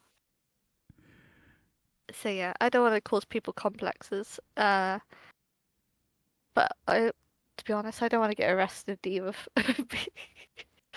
Sounded like I'm trying to be racist or something, but actually I'm just trying to honor that accent. Well, I would imagine, it would be one of those you would just wake up the next day and be like talking in a different accent at that point. It's a me, Mario. Yeah. So, Pepsi you start out Cola. one way and then you're talking in a really, for all you know, you could wake up one day and be speaking all posh like. Couldn't do that.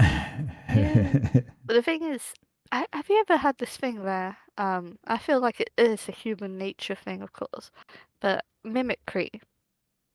So I have this habit. I have noticed sometimes if I'm around someone with a distinct laugh, I almost adopt it after a while. Which is weird. I have difficult. It's not really that weird, actually. That's but you got to remember. So as people go, we're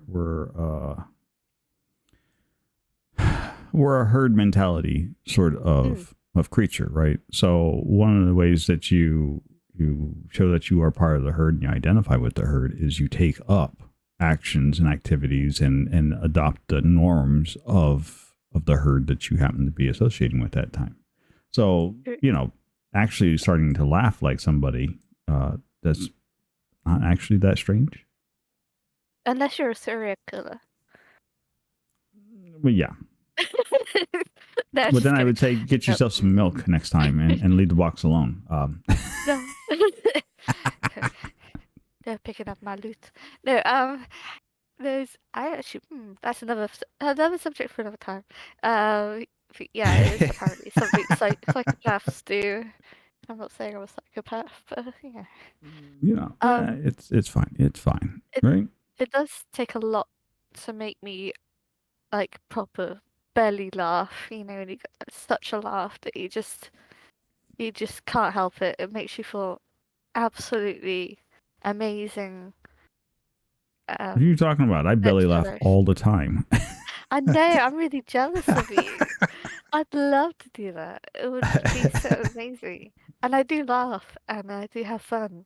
But it's the one that catches you off guard. Like, I can watch comedy and find something more clever than it is something that catches me off guard as funny. I enjoy the cleverness of it. Yes. Um, but I, yeah, I think the last thing I laughed at was sounds awful, and don't judge me. Actually, just judge me. Just don't tell me. Um, I don't think you're has gonna get judged anyone? around here. You're fine. Have you ever seen the movie called Kung Pao? Yes, Uh, I so have. it's the kind of yeah American spoofing of the old yeah um wonderful martial martial art movie epics. Um, do you remember at the beginning when the baby falls down the mountain? I feel so awful saying this. Please don't judge me. When the baby falls down the mountain, Yep. I was so aghast. I was like, "That is terrible. How could they film this obvious toy baby rolling down the mountain?" And then this woman picks up the baby when it stops rolling. Sorry, this isn't spoilers, but spoiler. This woman picks up the baby, and the voiceover lip sync is so off. It's that's funny itself, but Yes. she picks up the baby in a terrible imitation voice and goes, "Ah, so cute," and then gives it a little peck on the forehead, like goes, "Bye bye," Yep. and then she rolls it down the rest of the mountain. Yes. It continues rolling, and it caught me so off guard. I'd laughed for a solid half an hour and I felt awful because I know I should laugh at a baby rolling down the mountain, but it's just like, what the hell am I watching?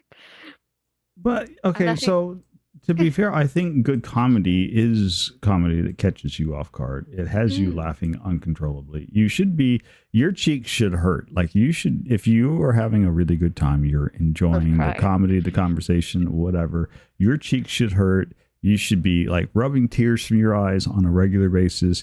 Like it's okay. There's nothing to be ashamed of. If you're enjoying yourself and having a good time and somebody's doing it intentionally to be funny, Mm, laugh.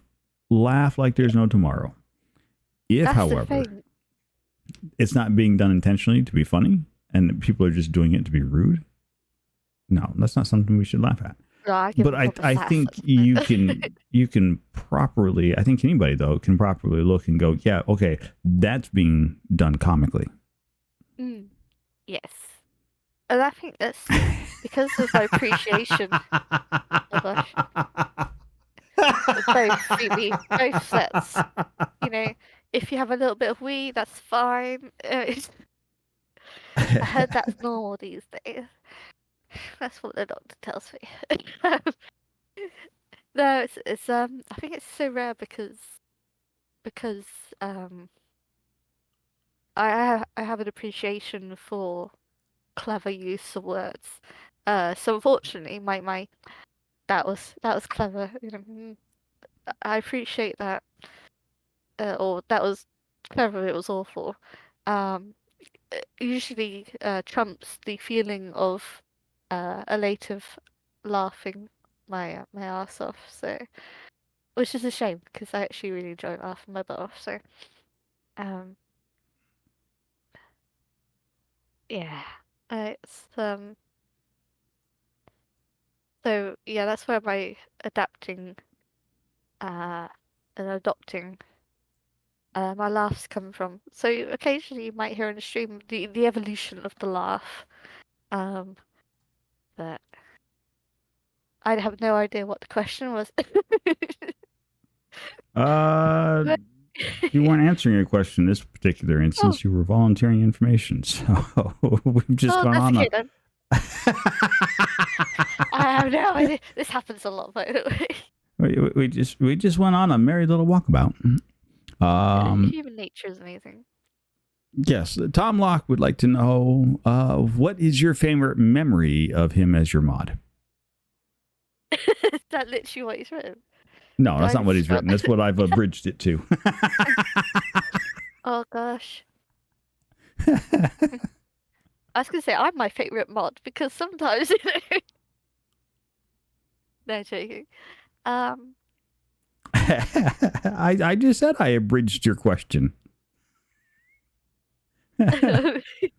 We try to avoid questions like who's your best whatever around here because I find those to be a little. They can be touchy subjects sometimes, and not for the reason that people think they are. Right? I like to play you two off of each other because it keeps me entertained. It's No, for just shits and giggles, but we are here, right? And we're asking the questions, and so why not instead? So I usually take who's the best and abridge it to what's a memorable moment from individual A or B, or what's a memorable moment for all of the various people who mod for you. How about that? We'll abridge that even further.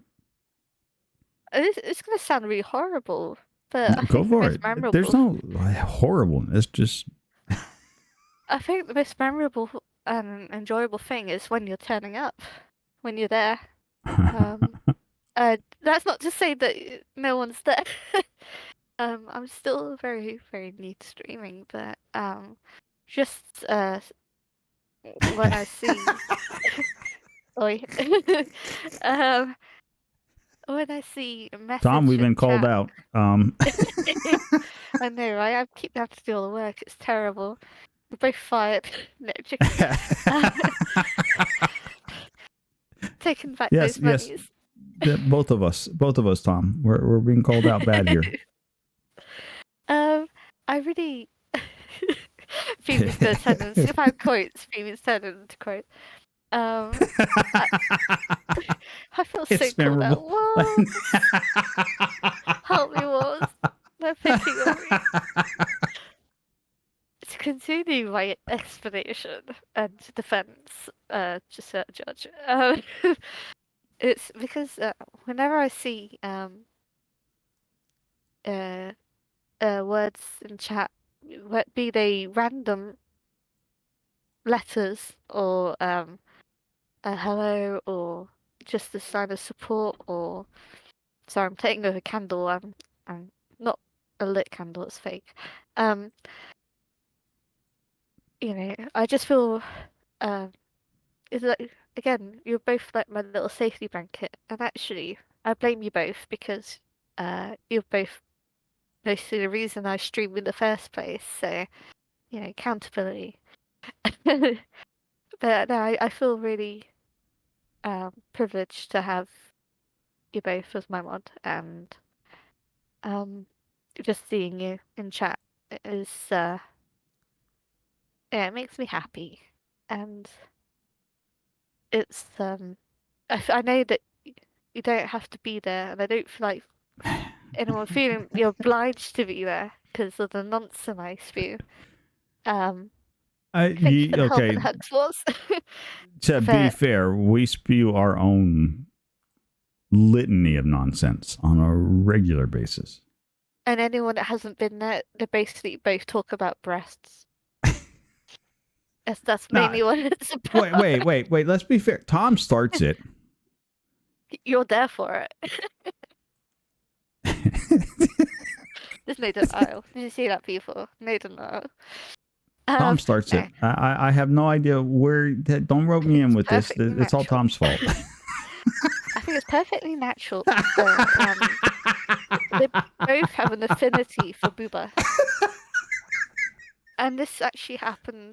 I've actually raided out raid it out to people with a message about Booba.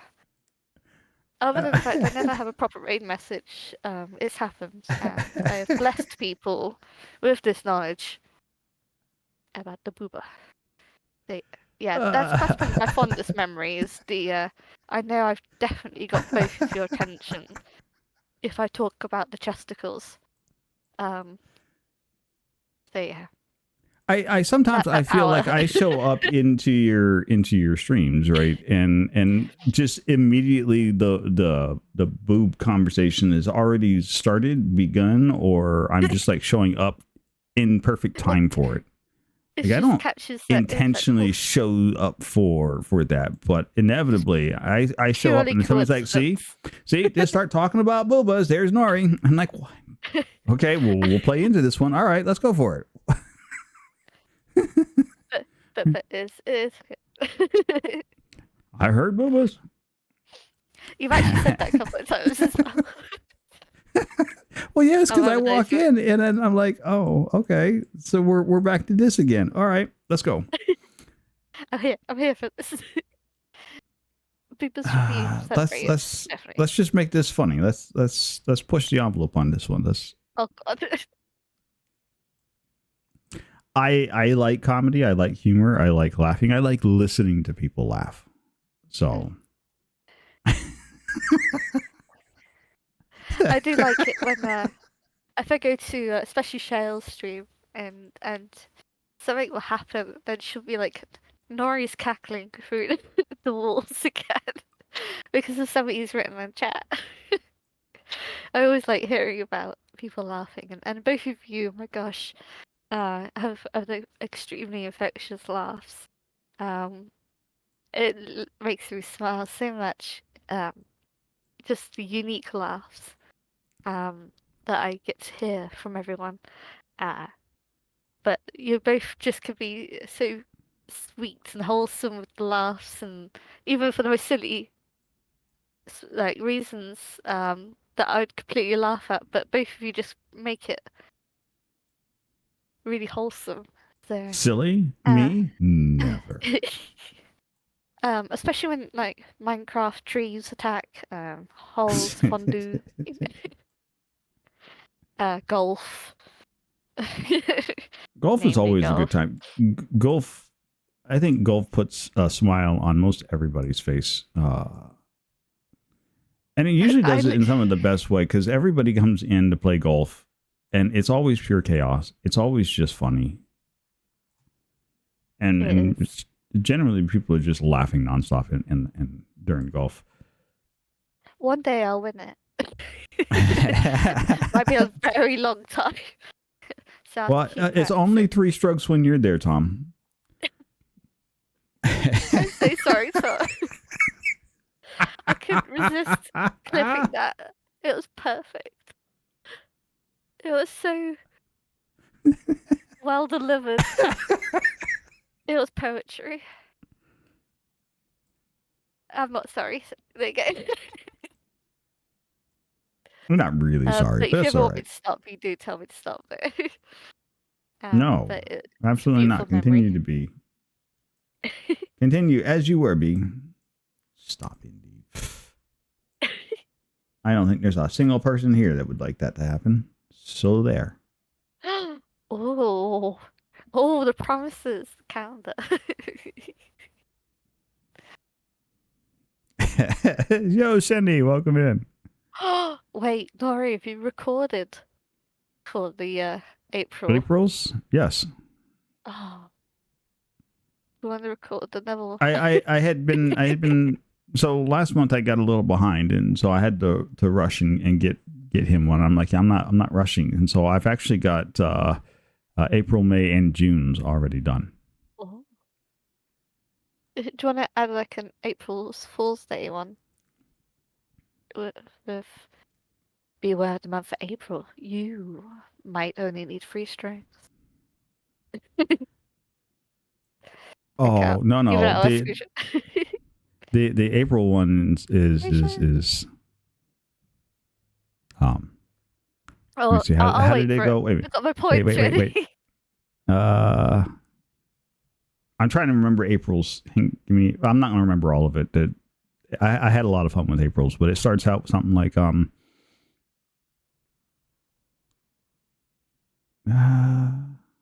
Listen no, intently. If anyone has a camera I'm on, like, if you okay, I see me gotta go, go. "Ooh,"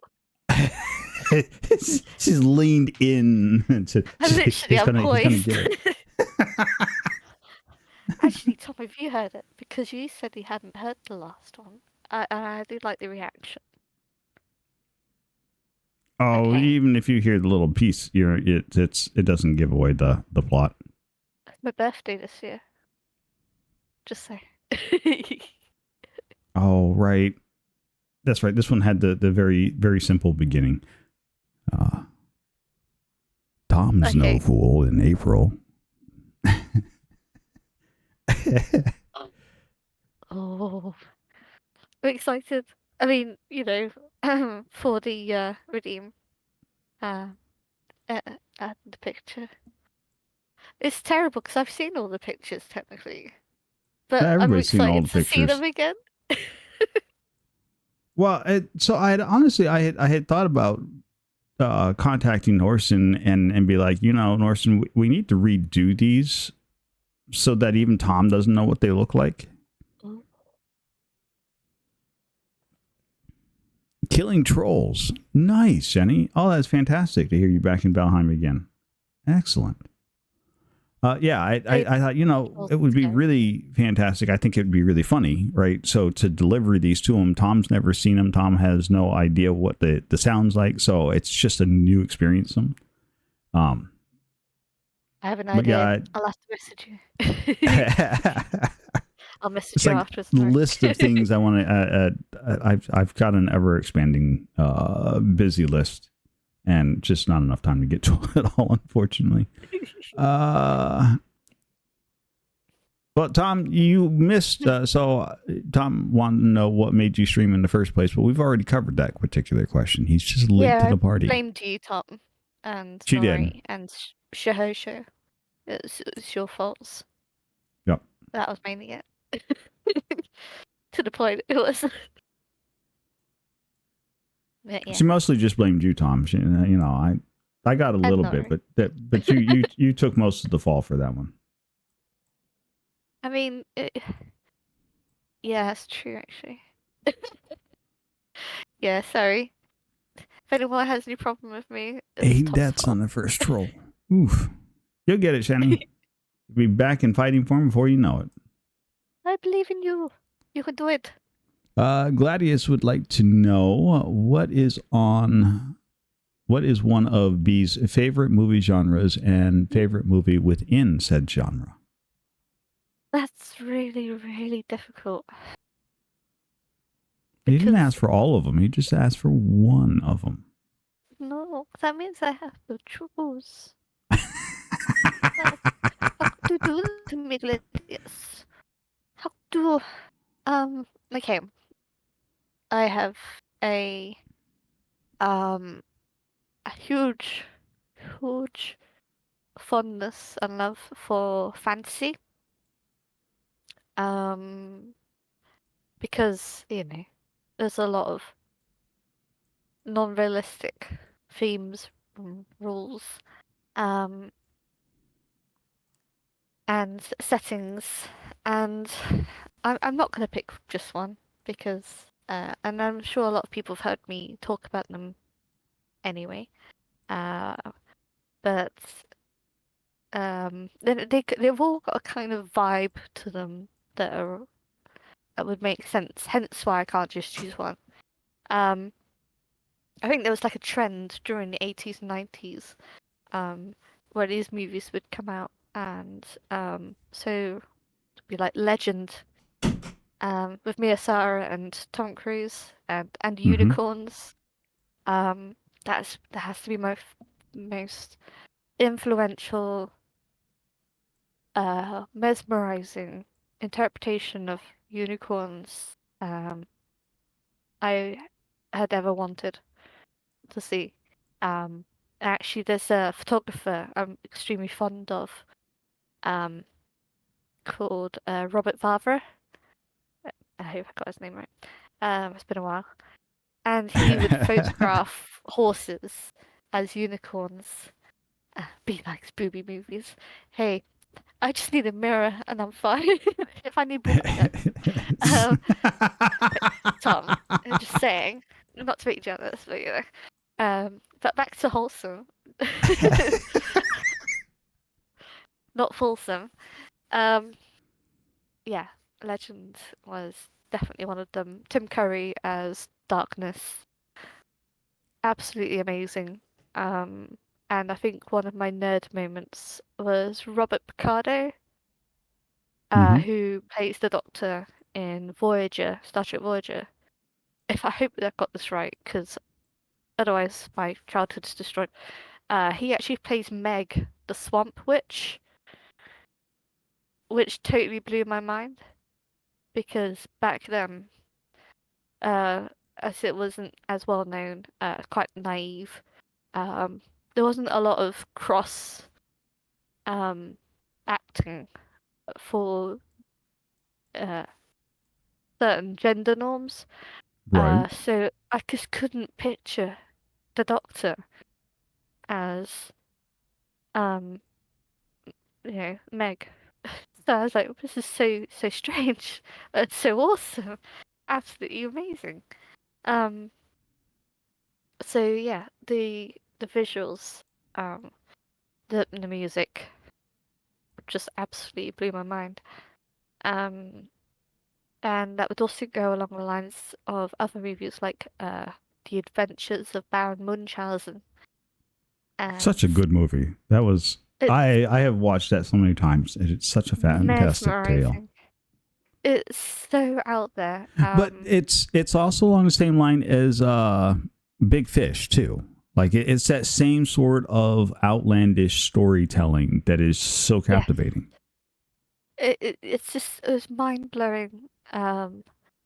It's almost like speak it and it becomes true kind of Yep. storytelling, like the Inkheart style. If it'll Hmm. happen. And also, it was an interesting movie for me because in a way, it loops. Um, if you think about it, um, with so the whole idea of Baron Munchausen and the whole Munchausen's it would be it's almost like a, and I might be wrong, and I do apologize if I'm uh clinically or descriptively wrong about this, but be a sense of grandeur and of memories that happened but actually didn't happen. Um, and that's what Right. the Baron would be. Yes. And I think your description of that is fairly spot on. I would almost add too, though,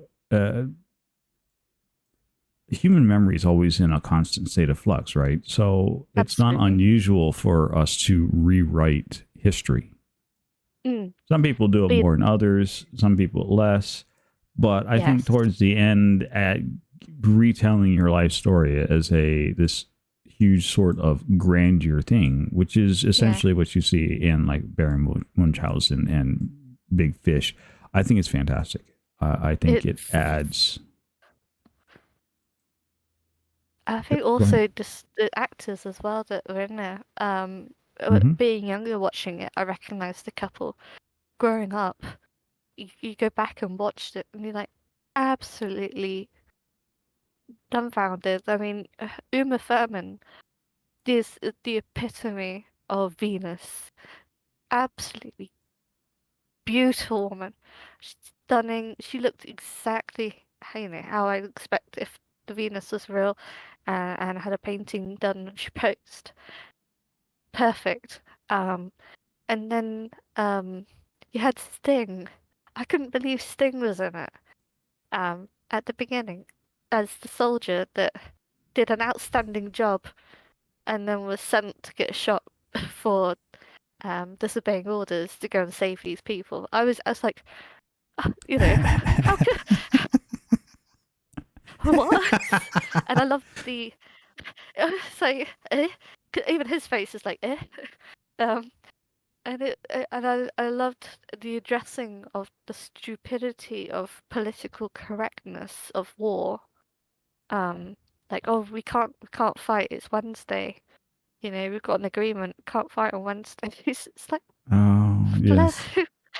Um, but then again, yes, the characters, the story, um, and the sense of this is a sense of dread and horror in there. Very subtle. Um, the depiction of the Grim Reaper was amazingly done.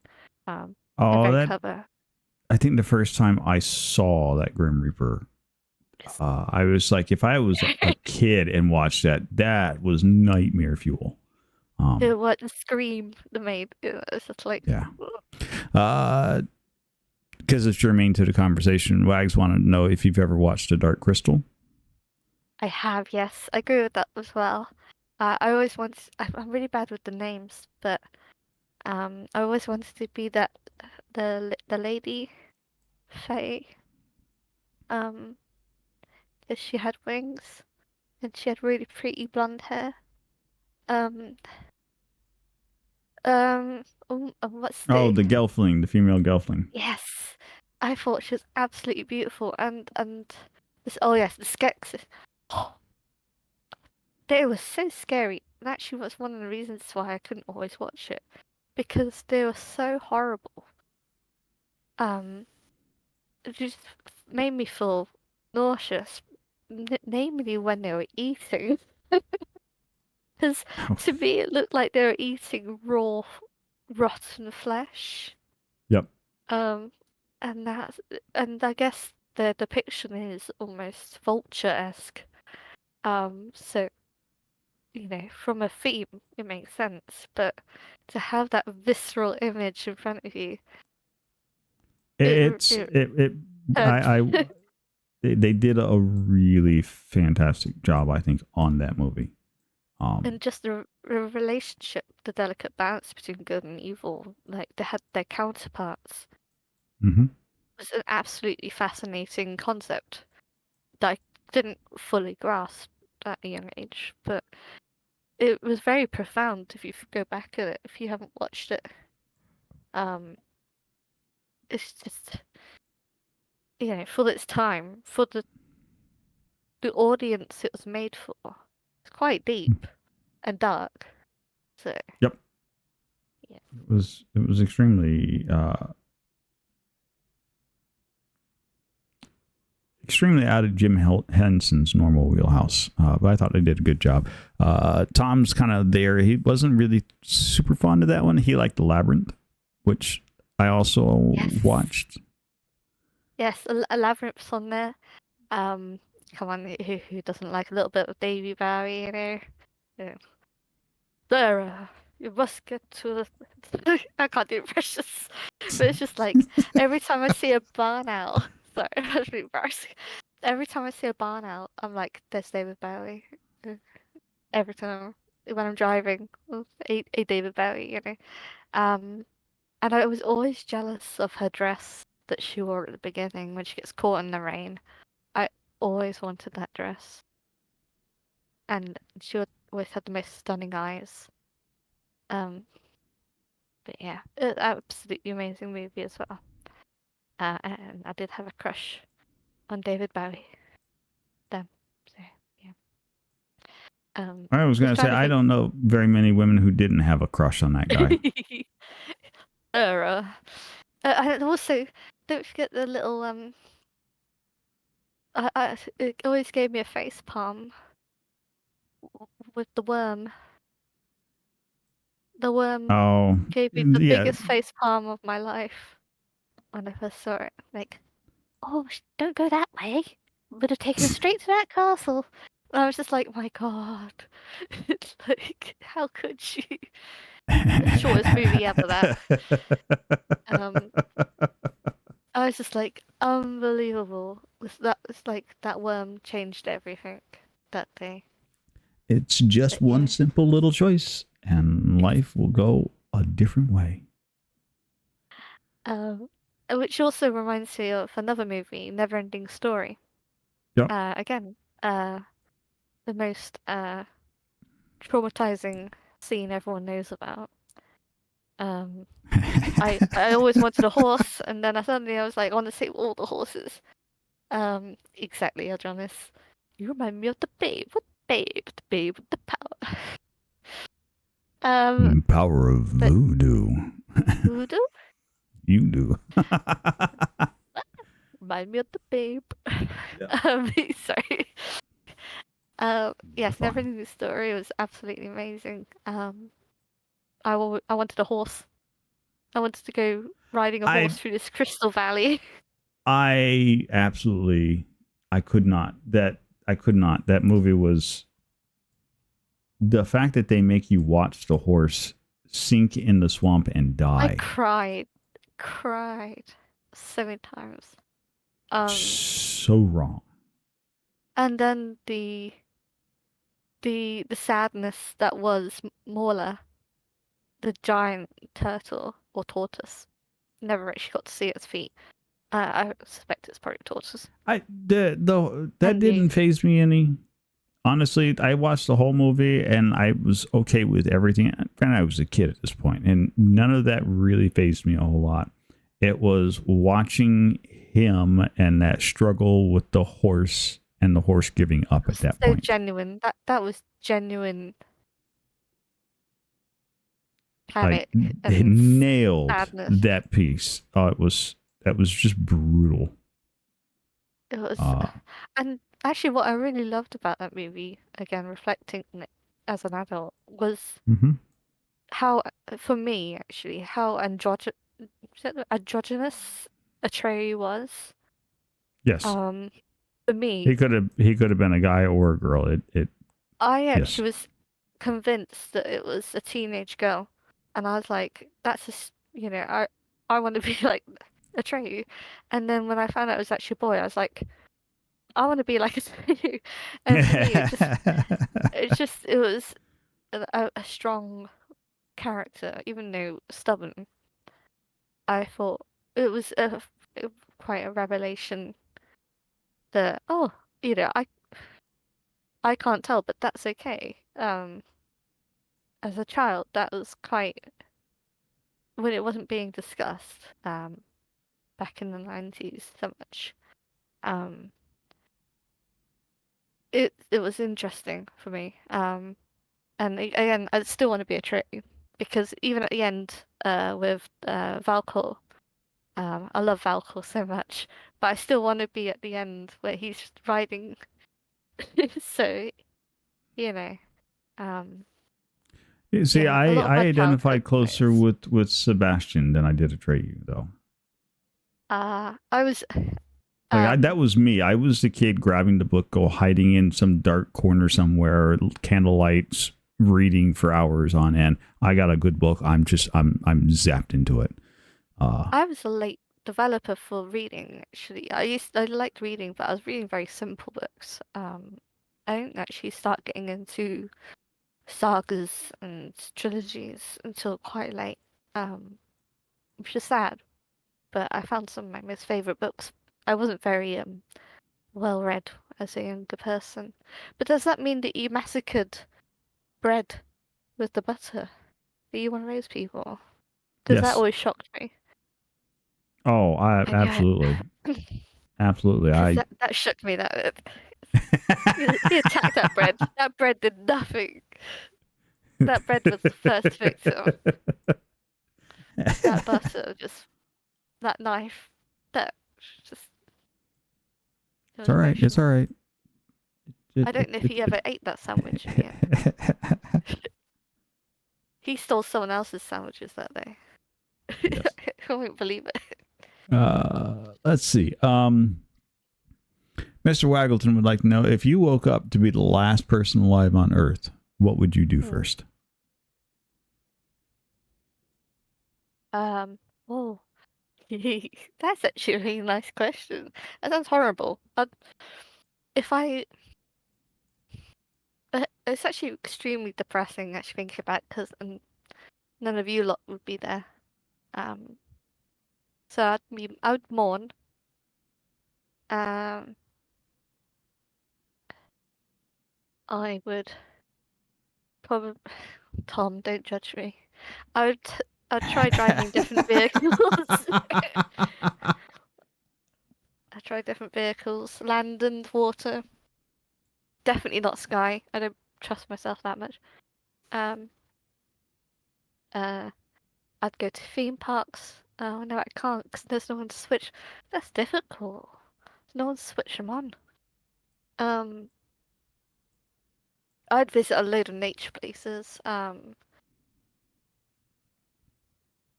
And just go wild and free.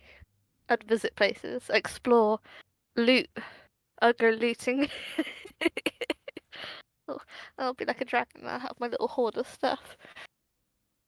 Um, I would be sad, but if I'm surrounded by nature, I'd probably soak it in a bit more. Yeah, that would be me. Yes, and I would be making sound effects as I use these various vehicles. As it were. It doesn't As go was anywhere. That's all tradition. right. Hang on a minute. I will just make the noises for it, and then it'll move. Right? Is that how that works? Yeah, I ran out of petrol. It's fine. It's fine. I got it covered. Watch this. All I don't think it works that way. All these like wild animals just staring at me like, and they left this one. God, why? Yeah, that'd be pretty much me. I'm a simple person. There's nothing wrong with being a simple person. I think it shows. I think okay. So I think it takes courage to be who you are, whether that's a simple person or you want to be a complex sort of person. It takes courage to be who you are and not let people's opinions sway you from what you know to be who you are. Being genuine, being yourself, is really hard, especially in this day and age where the desire to fit in, to be part of the crowd, to be like everybody else, so that you're accepted, is a lot higher. So, first and foremost, I would say never apologize for being you. Like it's fine. Be you. That's what we're here for. If you were, I'm still trying to discover myself as well, so I don't even know who I am. To be honest. that is a constant thing. That doesn't change. Age does not make that any better, any easier. It doesn't make that a thing that happens. Oh, okay, should I stop that? I think people still discover who are still trying to discover who they are, ultimately who they are, for years. You get older. I knew a sales guy who lost his leg in a motorcycle accident. Would ride motorcycle every day. Would make the most atrocious jokes about the fact that he ain't no hill for a stepper. Guess I'm not making it anywhere today. Terrible. Gosh. Well, thank you. You just made my bit. Sorry, on a puzzle. I'm not very good at puzzles. I am actually good at puzzles, just not some. That doesn't go there though. That doesn't. The color palette's all wrong. I know. My beady eyes. Just gonna move it out the way. It's fine. Ghostburger. Phoebe would like to know, what are you looking forward to streaming in the future, and where will you be taking your channel? Oh. Well, difficult ones there. They are. I honestly couldn't commit to an absolute answer. As what? How dare? How dare? I know, your money back. You're fine. I have so many people money right now. No, you don't owe anybody money. You're fine. It's interesting. I kind of go a lot by how I feel and my instinct. So currently I'm kind of having a little mini. No. Hey, Riker. So yeah, I have had a little 2 weeks off. It's been a bit hectic. mainly work, um, and just a little self-care. But I want to be able to hmm, establish a more personal identity on my channel. So currently, I don't really have anything on it. I have only just really learned how to use commands. Um, I Hmm. use an Xbox to stream, but I have been teaching myself how to use OBS very gradually. Um, and I have purchased some overlays. Um, and we've talked about Yeah. potential themes, music. Um, I've kind of speculated about different ideas. I think for me, it's I really want to present something that's more engaging, and people can see a bit more of my personality. So that's something I really want to put forward. Eventually, I want to show my face. I know, shocking. I Not so have been shocking. tempted. I We've know, seen right? it. My face, not the face. Um, it's I do need the technology to make it more flattering. Um, and also just generally the equipment. Um, I'm terrible with money, so it might take a while. Uh, but it is something I still want to do. I've even been tempted to try VTuber look, but again, that still requires me to have knowledge, technically on how to do things. So I'm not very good at asking for help. Uh, I'm very good at whinging about things. But yes, that's I really want to be able to express myself more. I want people to have more engagement and fun during the stream. In fact, Ali Saurus has a game that she introduced me to in her stream. A fishing game. Yep. Nori, I have Tom. I have the very same one. I've just got it turned off right now. I went and bought it in advance. So I was like, I need this. Selfishly, maybe for me, because I'm obsessed with. But I just the little burst of joy it gave me. I thought, oh, I got to at least give someone that feeling. Um, so I want that to be a feeling that people that pop into my stream have. Because I'm very selfish. I enjoy your company. In my chats. I don't even mind if people don't say anything. I want you to have fun. Um, I want you to join me on my story, on my journey of the game. Um, but I also want to entertain, um, Well, even a bit more you know, commercially. the first and foremost is always to make certain that you're having fun. Because if you're not having fun, then it kind of shows through, right? It's not one of Yes. those. Oh, it'll be fine. Nobody's going to notice I really hate this game. No, we know. It's just, yeah. I mean, I'll always play games that I'm capable of. The worst example is I brought Elden Ring because I saw how people were playing it, and it looked really fun. I thought, oh, people would love to see this as well. I can't get past this tutorial. Um, it's just like I'm really, really bad. And I can't put through people through that. I know people like the origin story of that they're really bad, but they got good. You'd That be accent surprised doesn't that matter they with me. sat through and watched me play that game, and I was atrocious at it. I mean, there's natural talent, and there's the ability to learn. I don't. Um, the hand-eye coordination and reflex doesn't Okay, always work you've for seen a lot of Phoebe games. play, right? You've seen Phoebe play. Phoebe is amazing. Phoebe is goals. Uh, Naked Elden Ring. is the way forward.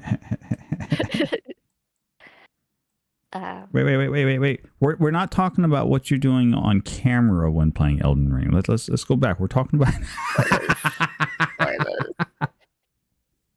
It's really cold, you know.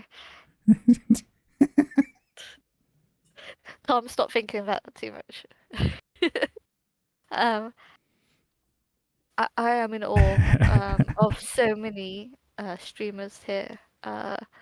Their skills, their persistence, the ability to push through is absolutely amazing.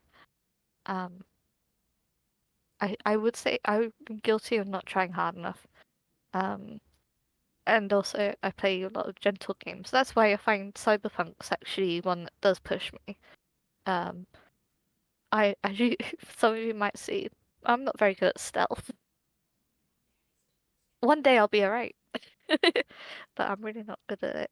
And there's alternatives, but I do know in the future of that game there are essential stealth elements, so I will have to get good.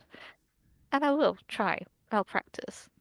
But to have every battle as a boss battle and the AI to be absolutely insane, and you know, it's mathematical. The word I was talking to Nori about that I can't talk about maths. It's the precision of it. I'm chaotic. I button bash. Yeah, Elden Ring is definitely not a button masher game. Yeah. I learned that one the hard way. I still stumble because I panic and I smash every button. I like one of these is going to save me somehow. Yes. It doesn't work. I still haven't figured out the button on Valheim for rolling. I don't know what button that is. You have to hold your shield, and then you hit your jump, and then you roll. So you have to be blocking with the shield. What's my jump button? I don't play on a controller. That's as far as I can tell you. I'm sorry. That's it. That's all the helpful. That's it. That's all I can do. I'll have to figure that out. See, like, for me, I have I have a little half keyboard that I use when I play games, and so for me, if you ever see me in Valheim and I'm just like instantly rolling around, well, that's because I've got it actually macroed to a button, and so all I have to do is hit the button, and my character will instantly put the seed and then hit the jump button one right after the other so fast that the game just registers it as a dodge roll. And I thought this guy had it. No. It's just got a shortcut. That's right. Oh, my dreams. My hopes and dreams ruined by macro button. Bloody macros. Well, okay. But any more of these days, the games coming out require a lot of split-second decision-making. Yeah. And not only split-second decision-making, but you have to have that split-second decision-making, and then you have to have the memory to remember the buttons to push correctly. Wow. And it's not the same split-second decision-making that I had as a kid growing up playing games, where we had, maybe 8 keys to worry about at any point in time. Let's see, the Sega had 6, the Super Nintendo had 4 plus the 2 shoulders, so that's 6. Yeah, so 6 keys. I could memorize the various different button combination iterations that would appear in a game for over 6 keys. That's easy. Nowadays, these controllers have, joysticks, you have the D-pad, you have the joy configuration, you have the buttons under the joy configuration, plus 4 shoulders on, and then 4 other buttons. I'm like, okay. The permutations for a number of button combinations in order to perform different actions goes up exponentially. It is a bit crazy. And I'm a bit of an old guy. My brain does not remember that stuff that well anymore. I'm sorry. So yes, I will absolutely stick it into a keyboard shortcut. I can still memorize, okay, I need to dodge roll. I push this button. I still have to do the thing. I still have to remember where the button's at to go push the button. I still have to memorize all of, like, there's still that aspect of it. Like, I still have to do all of that. It's just, I don't have to memorize the key combination sequence. And it's not guys like me who do it. There's other people who do this. If this wasn't a need, especially for like competitive gamers use these things all the time. I'm in awe of anyone that plays on keyboard. I've only just really started getting into the habit of touch typing, and even then, I'd rather look at the keyboard and type. Oh, you're a hunter pecker. Ooh. I'm a chimkin. Yes. That's what that's what you're gonna call me. I'm a chimkin. Yeah, it's it's amazing watching gameplay, because in my mind everyone's got a controller in their hand. When you hear people are using keyboard and mouse, I'm like, wow, how are you doing this? It's like being a drummer. You're moving these limbs in different directions. It's beyond me. So yeah, I'm really in awe of this. I can do point and click adventures. But you know, the whole point of that though is that even you too can be just as awesome. In fact, I've watched you do things that you're like, oh, I'm going to struggle at this, and then you just kind of walk through and ace it. Like, you don't sell yourself short. You've got skills. I enjoy it when things work. I won't deny it. I do get pretty chuffed. Yeah. I just I think that is not the first time I've heard that word used in a conversation. I am chuffed that I was there for that. Well, I'm a little bit retro. But I think it's also part of I enjoy so much watching people play video games. I grew up doing it. My brothers were the video game players, and I was the one that was kind of given dolls, which I was happy with. But absolutely in my most chill zone, watching people play video games, and I think that's why I'm drawn to Twitch and watching people play. It kind of grounds me, and I enjoy the narrative, the interactive narrative. So it's just my way of connecting. So yeah, I'm more than happy if people are like, let's come around to my place and that, and then they start playing the video game. I am happy sitting there for hours watching.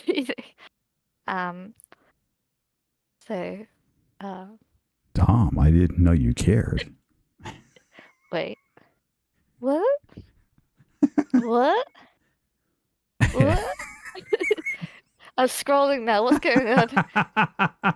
If you're scrolling, you're looking in the wrong place. Oh no. Oh no. But yeah, that's and that's probably where my delayed skill comes from, is because I'm used to watching people play video games and playing them. So yeah. Now, I know I ran into you from a Tom stream. Like, that's where my first bits of interaction with you were on Tom stream. Because it wasn't until I started popping into there and then Tom figured out how to do video shout outs that before you started coming around and hanging out on my streams. That wasn't, I was like drawn to the voice. The laugh and the voice. I was like, this guy sounds like he's a professional. Also, 90% of my clips are just people clipping me laughing like a maniac. Absolutely, exactly. So, legitimately, almost all my clips said every time somebody's like, "Here's a shout out for Nori," I'm like, "Oh God, here comes," and I'm just laughing like a maniac, and I'm like, "Okay." A professional maniac. Well, you know. Yeah, absolutely. And if it works, it works. I think I've met so many people through both of your chats. And it's interesting. It's become like a smaller world, really, because I'll It is a even like smaller pop world. in. Yeah, it's great because I just pop into someone else's stream and I'll see a bunch of familiar names, and just it's just really really nice, nice little family. I really Now, like it. because you pop around so much, has there Mm. been a stream or a streamer that you've popped into that you're like, oh, this is my first time here, and you popped in, and suddenly the whole chat's like, "Bee!" and even streamers like, what's going on? Have you had that yet? With Because people somehow, recognizing me, yes. um, for a first time chat, I think a couple. Sometimes it's because I've raided out there with other people's streams, and or I've been recommended to follow them, and I like the vibe. Um, so I'll do that, and then when I get the opportunity to visit the stream, um, yeah, I'll be like, "Hello," put my quirky little emotes in there, and yes, Phoebe always shouts out. Um, Another prime example is Gremlins. Absolutely amazing. They just have this high pitch. I'm like, oh my gosh. uh, I feel loved and welcome.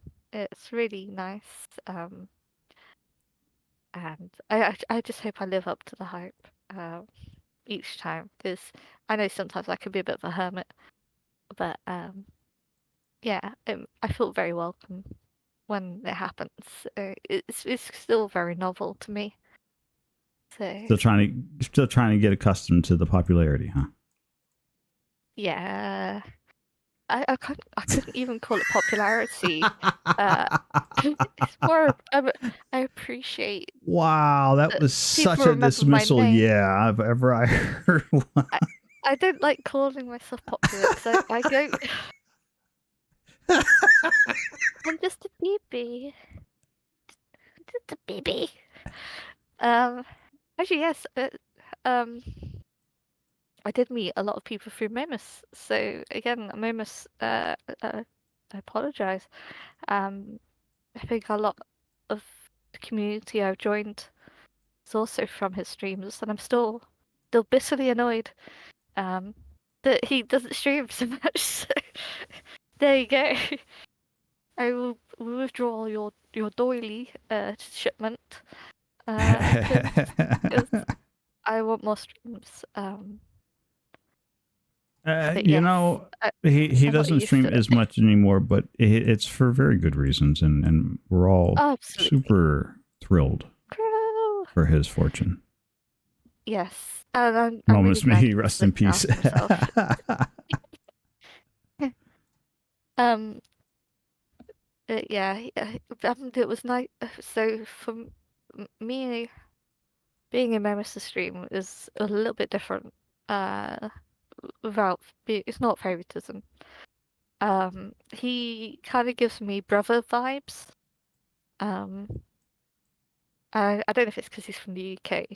Um, I would uh, imagine it's a lot of familiar territory though, because he yeah, is from that neck of the woods. So he's just down the road from you. So there's a lot of things that pretty you two can much. talk about and share It's contextually share tongue at in a cheek stuff, yeah.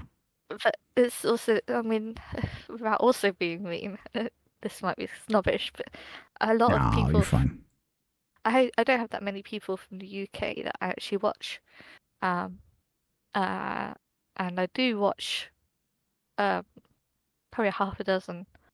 Um, but I You hear that? If genuinely you're from the find out UK and you, you stream and you don't have uh, a B in there, it just means you suck. No, I'm just kidding. I get annoyed because it feels weird. It's like discovering and nothing against my brothers, but it's like finding a sibling or a relative streaming, and it's really weird. Um, and it makes me feel slightly cringy sometimes. So yes, I'm very biased about the the people I follow that are from UK. Um, Right. So you get familiar relations with certain British streamers. Am I understanding that correctly? I probably relate to certain streamers too much, and they make me cringe, so I don't follow them. I'm like, oh, this sounds like me. I ain't Gareth following. Bale again. Oh, they're trying too hard. It sounds like me. Aha. Aha. And I feel like Mummus has a natural charm. Even though he talks utter nonsense, I vibe with that nonsense so much. Um, and it's probably stuff I wish I could say more eloquently, like he can. Uh, even though Okay. it does sound like. So I will come out and admit to this just because it's one of those things, right? So I met Momus through a good buddy of mine, Duza Kino. We call him Kino around here. Kino's a Minecrafter, and I met Kino, and then from Kino I met Mr. G, who's an Australian. And then through them, they started up the Pantsless Pickle Cartel, and I got involved with that little project, and that's where I finally met Momus at. And honestly, I did not like Momus at the start. There was something about the way he talked and acted in most generally what he was doing He was during posh. no, it was not posh. It had nothing to do with posh. It was Phoebe knows. it's too posh. No, I just he never seemed to be that funny to me. And I like my BBC. I like watching British humor. I enjoy that really dry sense of humor. And initially, when I first met Momus, I don't think he had finally gotten into the regular rhythm of what he was doing. Because back then, he had like maybe 2 or 3 people ever watching his stream. I mean, at that point, he was even cringy he wasn't like me. he wasn't that popular. I kept hanging out and going back. He eventually evolved to where he got to. I think he got more comfortable streaming. But no, initially I was like, I wasn't really excited to watch him myself. He's a fantastic guy. People, He's, UK people. We're really boring at our core. No, I wouldn't say boring is the word. Sorry, Mamas, you're fine now. Okay, you recovered. Okay, it's fine. I think he tried an awful lot to be like Mr. G and Kino, and trying to emulate the energy that those two had, and that's a really difficult thing to do. And the argument I would make is almost to not emulate that and to try and be your own, which eventually is what he did. Like cheese, you can't. He did. He took off on his own, and I thought did a really much better job after he came to grips with I can't do the same thing these guys do. I can't be like them. And I almost think that's the sort of realization he came to, because it wasn't too much longer after that I started watching him more regularly, because he was behaving more himself, I would say. And then it was far more interesting. There was a lot of the interactions he had with people and whatnot were better, were more genuine, felt more real. It was lovely. It was a good time. Again, I have no issues with the guy at all. Dear friend. But yeah, initially couldn't stand the guy. We need like a Mamas origin lore now, as well, from the horse's mouth, as it were. Right? They'll see exactly. So, yeah, but yeah, I've met so many amazing people, and just I just feel so privileged. Just so many people around the world, I would never have found. So yeah, I'm really grateful about that. Well, you think that the internet has allowed us to to stop being local communities. And if you're online, especially as much as some of the rest of us here are as streamers, as online content consumers and whatnot, then it becomes one of those, you can't look at it as it's just my community around me. I am part of a much larger, broader community. Then you're part of a global community. And once you start realizing that you're part of a global community, then suddenly, things change. Your interactions with people change because it has real context. Because you're not going to treat your neighbor the same way as you were a perfect stranger online that you've never met. This is no longer the age at the beginning of the internet, right? We're at a point now where the internet's been around. It's widely adopted.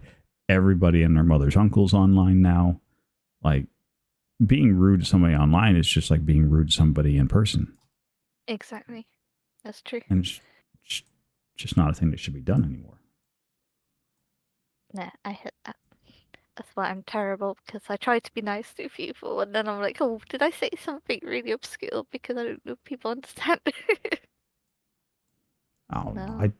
I think you do just fine. Why humans like that, we dislike something. I think it's called morbid fascination. Morbid curiosity, yeah. That's the one.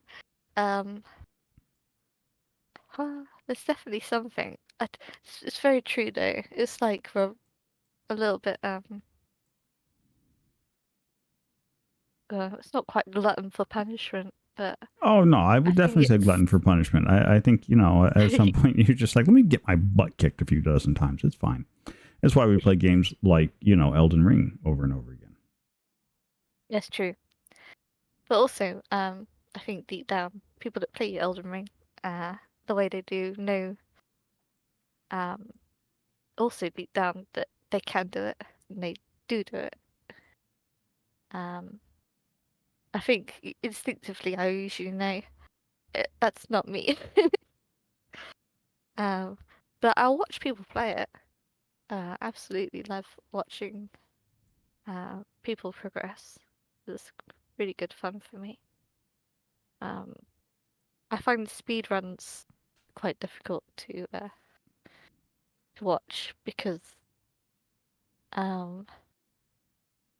again I'm very explorative.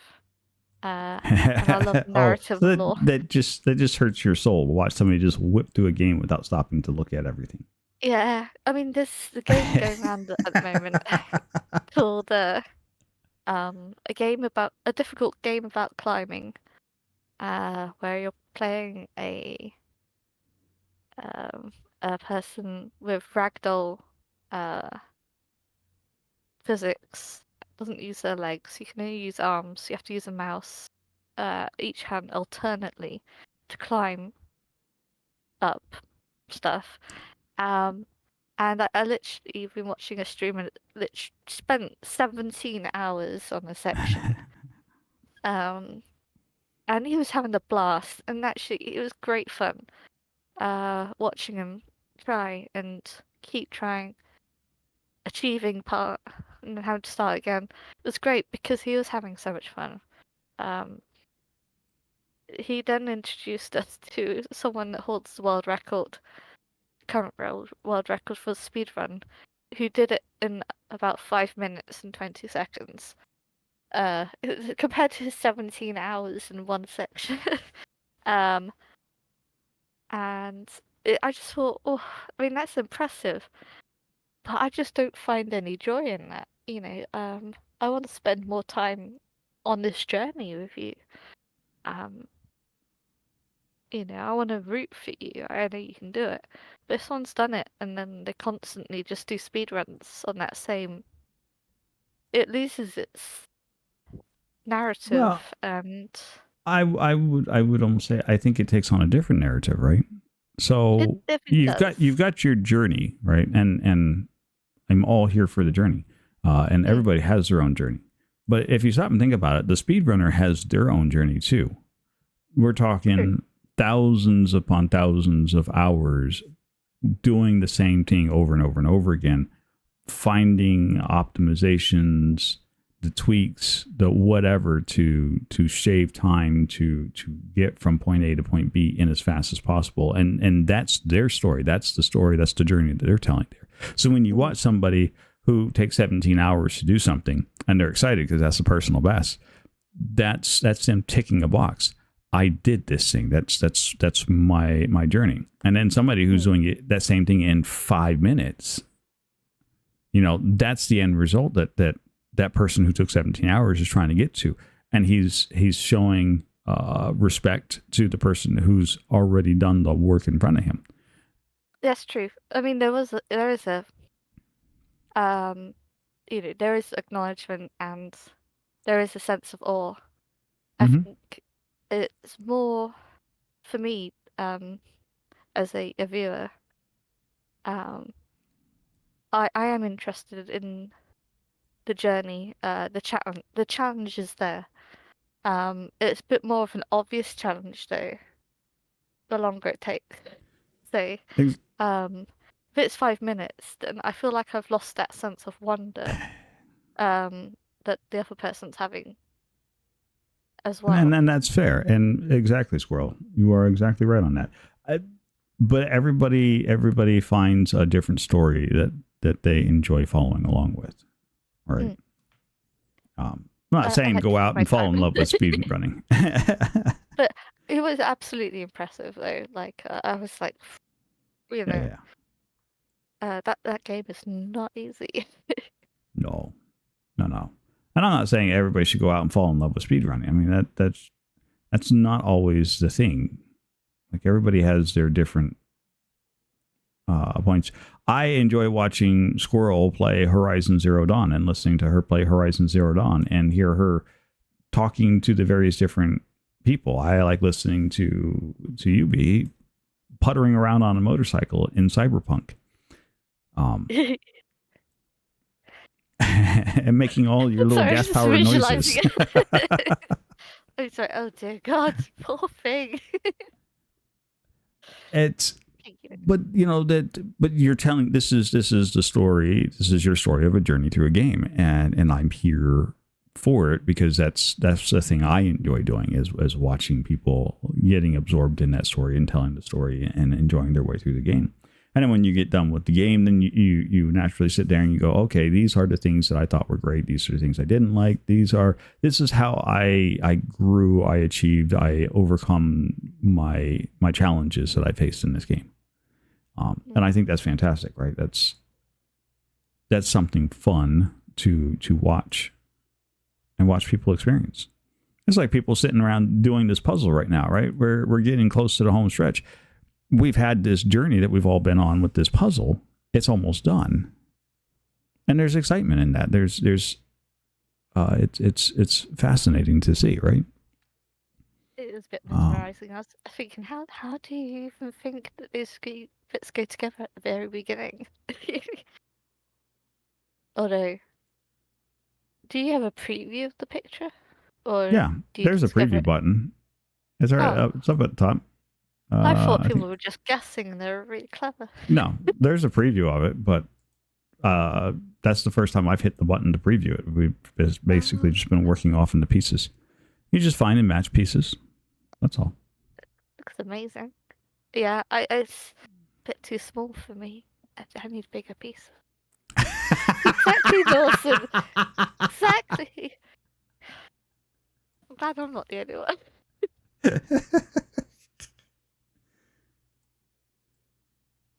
Dawson's world is just shattered. Why zero? By the way, in case you were wondering, yes, you can see what the image looks like before you finish putting it together. Tell me that last Tuesday. But you did so well. You didn't ask either. He's like, I wish there was a preview. Well, there is a preview. It's right here. There's a button. See? Click.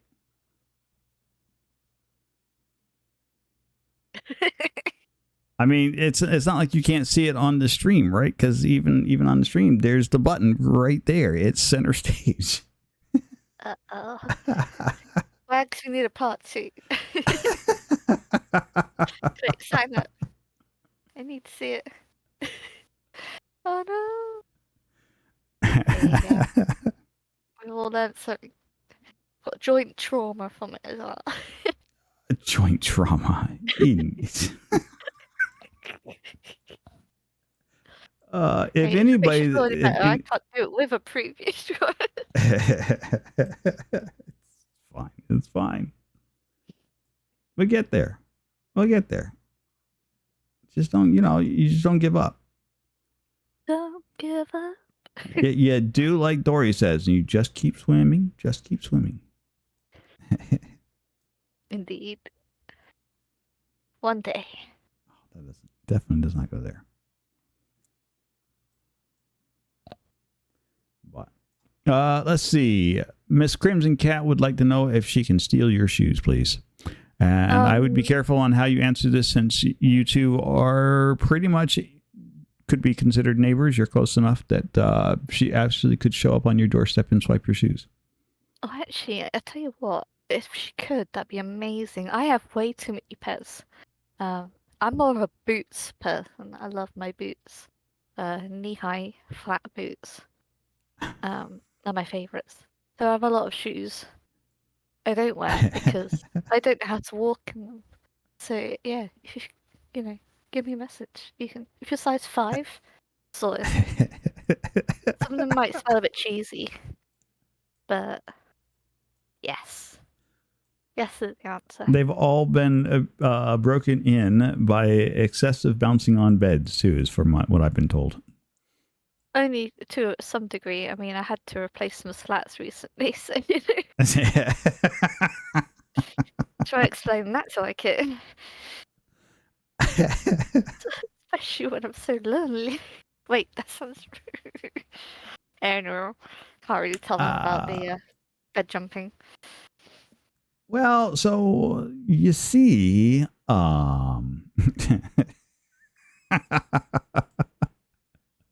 like that could be just be a fascinating little point of conversation. Be like, so why do you need the replacement for the bedpost? Well, you see, we thought it would work as a pogo stick. Oh my god, me on the pogo stick could not.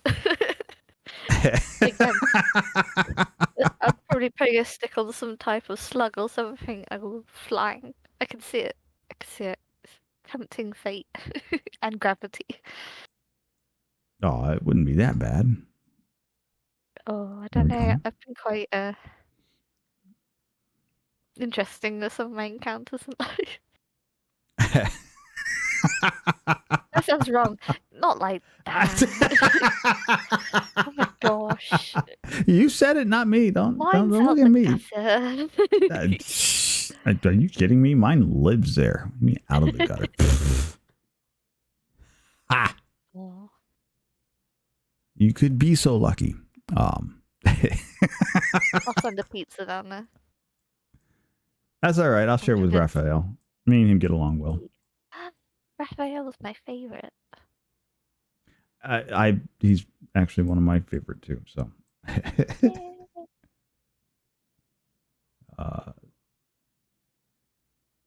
Let's see. So we did that one. Mr. Waggleton would like to know, what's the worst thing you could use in place of toilet paper? I did actually have an answer to this, but it could be seen as a political statement. So I still need to know about the free seashells. Otherwise, what's the worst thing to use in place of toilet roll? Gorilla Glue. Because I'm looking at some right now and I'm thinking, no, definitely not. Oh, I hadn't skipped it yet, Wags. I did not skip that one. Come, Daddy. That sounds so scary. What did you do to him? What did you do? Hey, Gom, welcome in. Clarify, in his home, because he's not dead. Yeah, there you go. Yes, Wags asked, what do you consider to be the most annoying noise? Annoying noise. Yes. It's a really good question. They're all good questions. Like that's everybody's fallback answer to every time we ask one of these questions. They're like, "Oh, that's a really good question." Yes, they're all really good questions. Most annoying noise.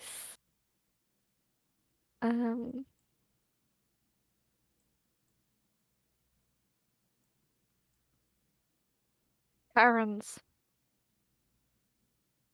Karens are the most annoying noise.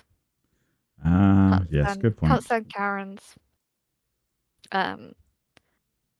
Yeah. That there's no other explanation. Just Karens. In all of their forms. Yeah. Have you I had to can't deal stand with them an awful lot? a couple in my lifetime. Luckily, not too often. But having worked in retail and lived near some, I've had my fair experiences. I'd rather not have again. Especially since I'm really argumentative now. I'd probably say something I regret. So, you know, I wouldn't regret it really, but you know, it would ruin my facade when people know me as a nice person. I could be very, very horrible if people are really, really horrible. So, you know, Well, as we've already ascertained once already, people do enjoy a little bit of horribleness. So I think you'd be all right. I mean, I think you'd survive. unjustified, privileged, entitlement, just makes me feel sick. It can disgust me. Even when when it's me that's done it, that even disgusts me. But yeah, I can't stand Karens. They just, when people can watch TV and watch Karen encounters, and are absolutely fascinated by them. Oh, I couldn't do it. Like, throw in the bin. So I watch Karen encounters. I've watched a few Karen encounters, mostly out of twisted desire to be prepared. Yes. For how best to deal with that particular because you can't avoid them. Like they're a thing. They're very much so a thing. They're going to be a thing. You're going to eventually run into one in the wild. Now, whether or not you have to deal with them directly or Sorry, huh? I love that saying. You will run into one in the wild. It's like it's absolutely true. Know how true that is. It really is. I have run into a few Karens in the wild.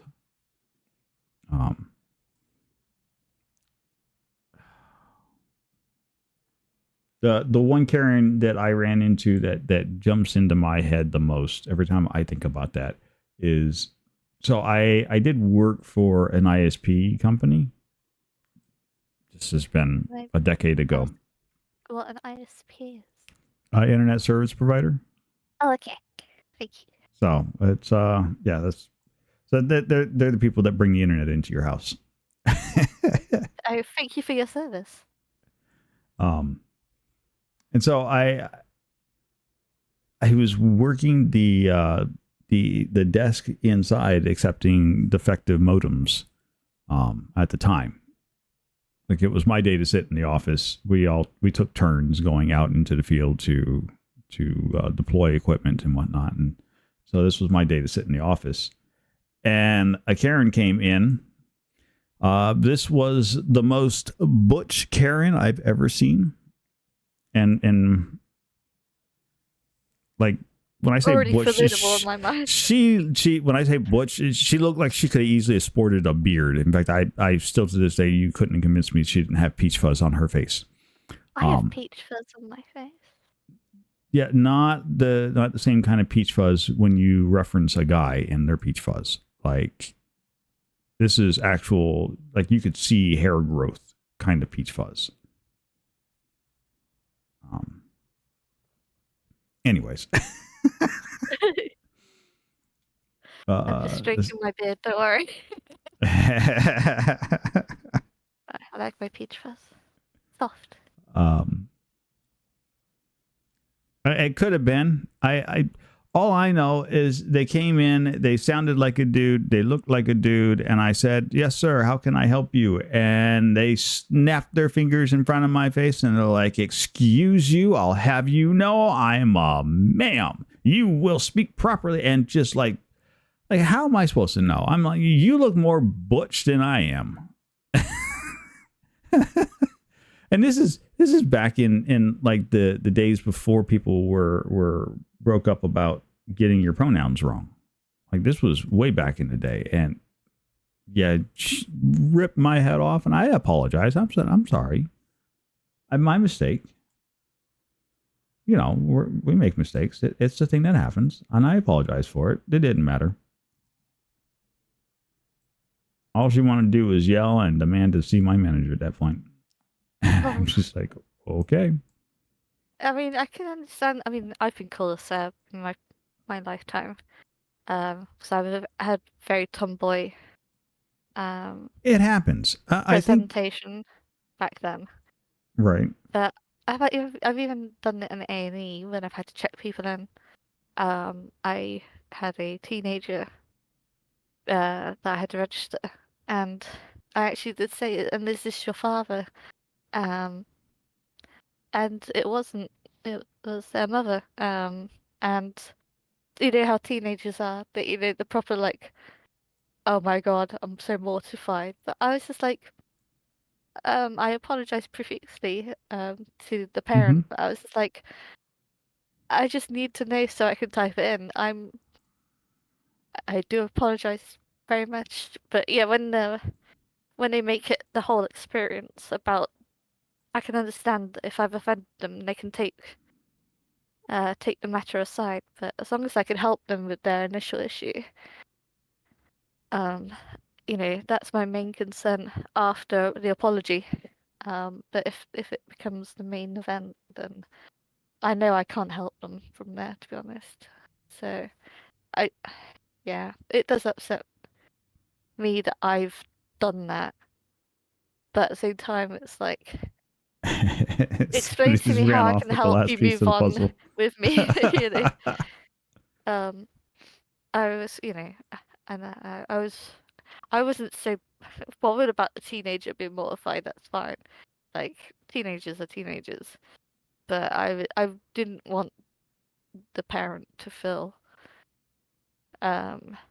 embarrassed of their teenager and my mistake. So right.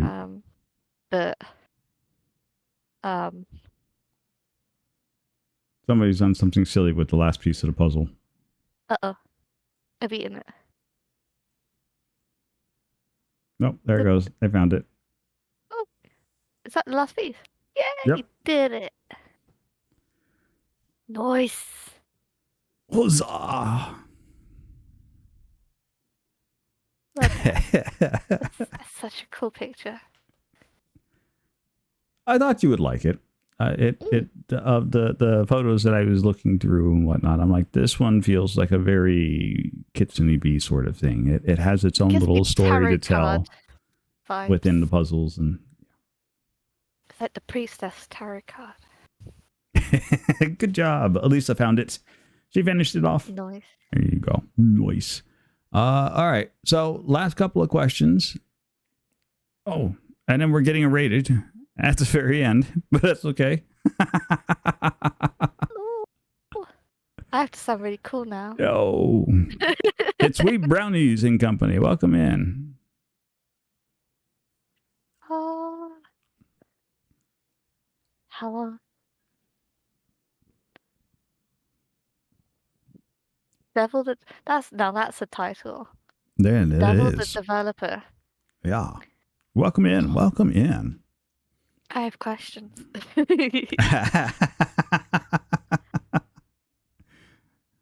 Well, you know he's gonna be a devil at developing. That's for certain. Yeah, I want to know what it's like to test for. That's the thing I'm thinking. I feel like Huh? there's traps. No, not at all. Not at all. Okay, so last couple of questions. So Miss Toasty Bats would like to know, what's your star sign? I'm a Leo. I am a lion. Um, Well, that would explain why you're so good at the roars. Okay. and I'm a rat. Where did you develop in, developer? Definitely bad at developing.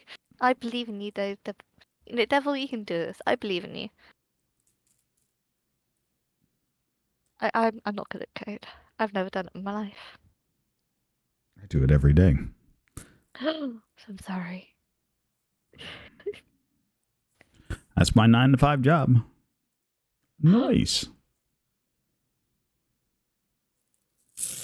Making a game. Wow. Maybe one day we'll get to play said game. Yes, you must keep us informed. So, Miss Kitsune B the fox is a lion. And a rat, yes. The year of the rat is Chinese zodiac. Nice. And roar plus squeaks.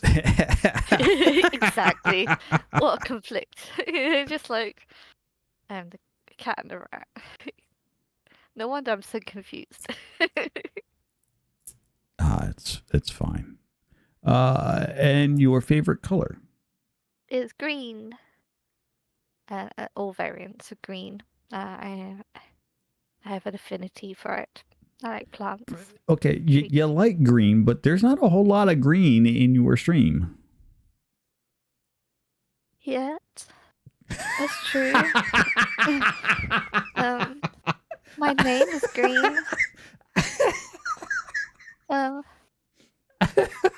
still. Okay, Valheim. My name is Green.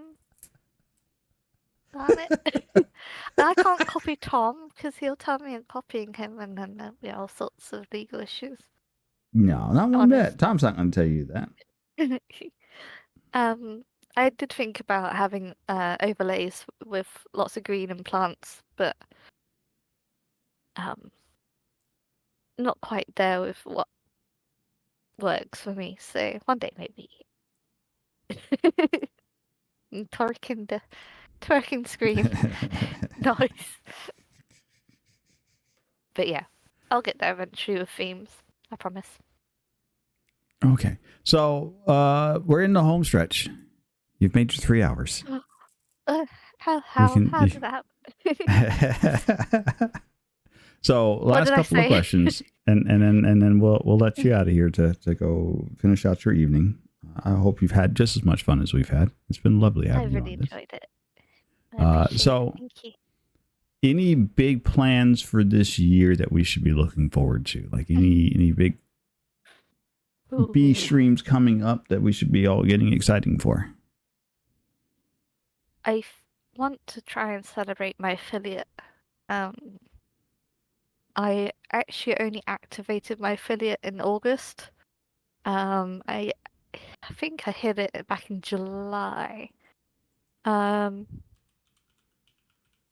But yeah, I officially, started it around August time because I wasn't ready. I was in denial. So exactly, Phoebe. So it could be a birthday / affiliate. And you're almost up to 250 followers too. I know. This is crazy. And I really appreciate it. I feel like I don't justify it enough yet. So with that, I hope by then I will have more activity with overlays, camera, maybe a cosplay. I was going to cosplay this evening, but I was caught up in a lot of traffic on the way home and a very long day. No, we're just happy that she could spend some time with us this evening. I appreciate that. I look like death right now. But No. hopefully I'll do a I want to still do a Lady Dimitrescu cosplay. I probably have to find the right earphones for that because the hat, you know, the hat is quite The substantial. hat is very substantial. Yes, so I'll work on that. And maybe I'll even combine them all. Not sure about excessive hours of stream though yet. um, but who knows? That's kind Who of my knows? goal. Nice. Hopefully. Well, we're all sitting on the edge of our seat waiting for it. So so do you have any goals? Like any 5-10 year goals? Anything that you're really trying to drive to, or are you still just in that figuring it out sort of phase? Honestly, I'm still figuring it out, and I'm enjoying the ride, to be honest. I stream actually just to hang out.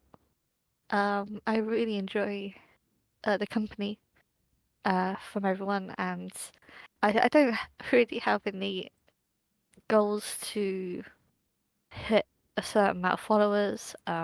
Some people might know that I actually get very argumentative when people sub. It's I still don't understand that.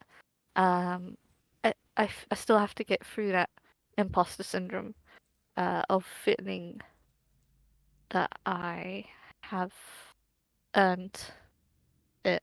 Um, it's still that mentality's a conflict for me.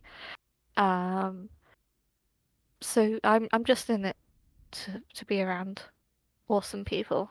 I don't mind if that's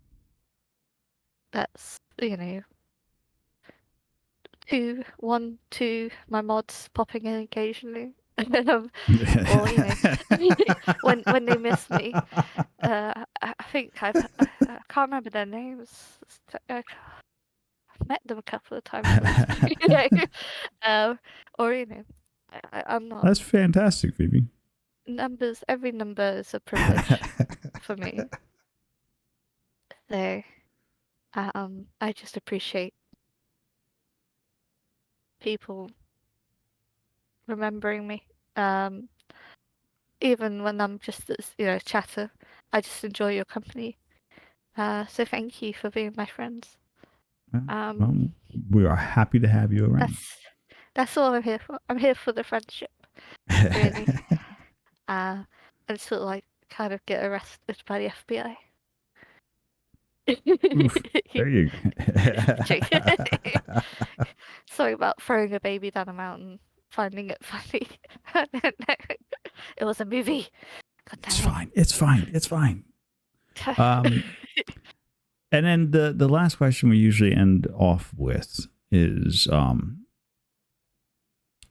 you had to give advice to a younger you or a new streamer coming out trying to get started.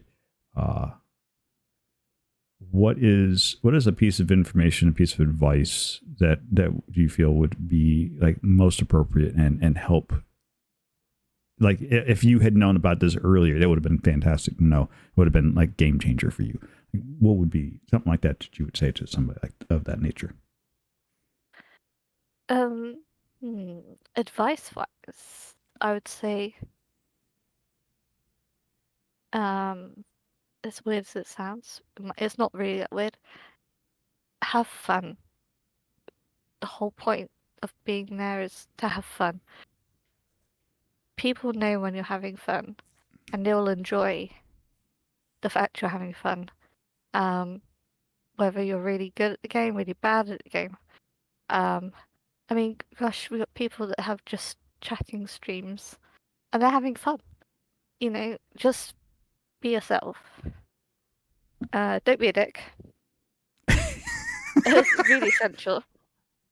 Wow, I feel like I'm being called out here. No, no, I wouldn't be here. Don't worry. And past me, don't overthink. It's very easy to feel overwhelmed when you're surrounded by so many wonderful people, with so many, them themselves will have so many wonderful friends, but the fact that they're your friend is enough, and it's okay. You just don't overthink it. If you've only got two people watching your stream, just be yourself. Don't change.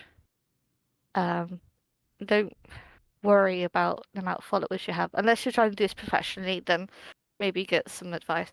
But otherwise, if people aren't there, it doesn't mean anything personal. Just go with the flow and have fun with the game. The game is why you're there. The company is an extreme privilege and bonus. But also, yeah, just be yourself. Yeah. There you go. Sorry, that was a rambly, but I'm still learning. No. I'm not it's just fine, I promise. I'm not a veteran or anything, so I'm still learning. You say like I'm my a lessons. No. So yeah. No. All right. Well, is there anybody you would like to, because we have a lovely group of people hanging out with us, and we can go and introduce them to somebody of your choice. As is tradition around here, we always raid somebody based on the guest. So you get to pick where to go. Oh, what? Oh gosh. There's so many people. Also, thank you, so many different themes. Phoebe, for hanging out. Oh yeah, lots of different themes. Thank you so much, Phoebe. And Shale, good night. I hope you have the sweetest of dreams. And thank you so much.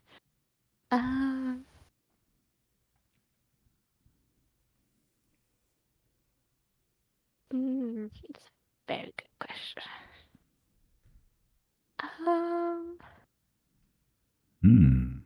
Thank you so much, Toasty.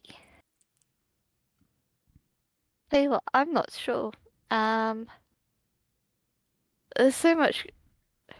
I mean, I've following quite a lot of new people that are streaming right now, and I'm not too sure. Unless anyone has a preference. Nope. What we're going to do is what typically happens is we raid in, we explode their chat, and then we tell them all about the fantastic you who we got to spend time with tonight. So. Oh gosh, I'm just double checking. We're going to go and embarrass you somewhere, so you get to pick out where that's going to be. No raid, everyone straight to bed. No pressure.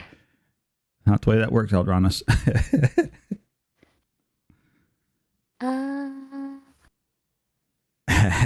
I'm really unsure. Oh my gosh.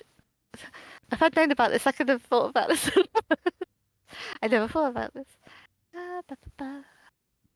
Even if I had told you beforehand, you probably wouldn't have thought about it anyways. You've been too nervous about everything else going on. This is true. Secrets. That's secrets.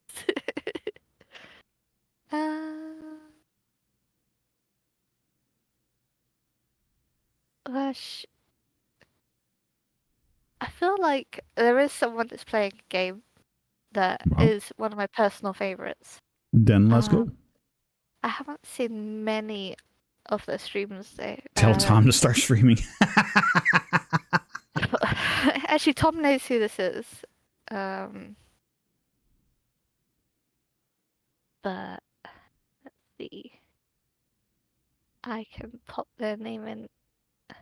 Yeah, just drop the name in chat. That'll be fine. It's Tom's favorite Canadian. Okay. And they're playing Dave the Diver. I know Jessa. I know Jessa. I have been by to pester them on occasions. Boys. They're playing one of my favorite games, Dave the Diver. It's absolutely amazing game. I've actually fallen asleep listening to it. You're Canadian, awesome. I did not. Yeah, but And Toasty Bats That's is Tom's Canadian. favorite Canadian. You're my favorite Canadian. Awesome. Just saying. You know, you and me. Just saying. Yeah. Tom's my favorite French Welshman. That's right. I'm like wait. But I want to be Canadian too. I'm collecting Canadians who all can join me. No, not sure. I'm so sorry. I'd be a Canadian. No, it's perfectly fine. It's perfectly fine. This has been a fantastic and lovely evening. Thank you for taking time out of your schedule to come spend these few hours with us. It has been really a privilege. It has been an experience. We have enjoyed every stinking moment of this. This has been a good time. One day I'll make sense and it'll be an even better talk and you know, it'll be amazing. You know, if we're still doing Talk Tuesday a year from now, then we'll bring you back on your 1 year anniversary and we'll see how things have changed. Oh gosh. I'll still like honey and cheese and tea. Canadians. Canadians. Yeah. Is it the way I pronounce it? I don't know. Oh. But thank you so much. I really appreciate it. I really appreciate you coming out and spending the evening with us. This has been fantastic.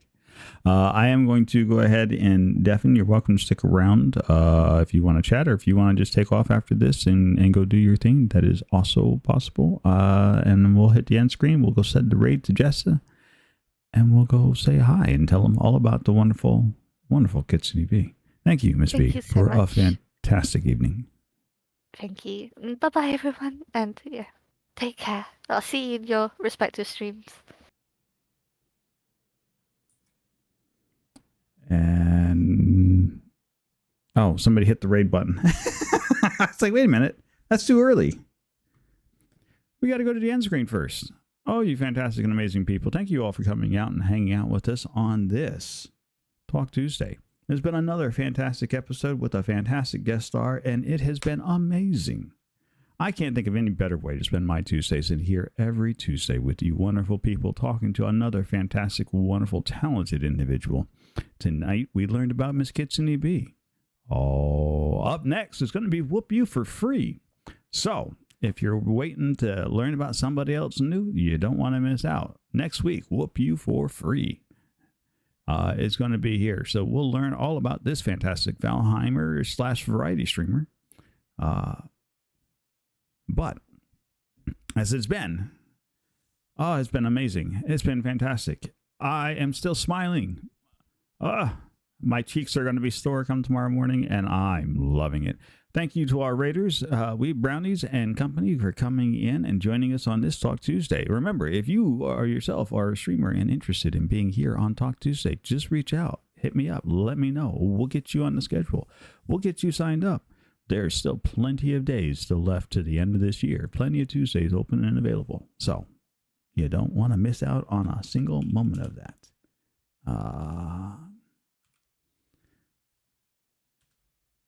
So there are the raid messages. This is who we're going to go check out. The first one is for all of you lovely subscribers. The second one is for all you lovely followers.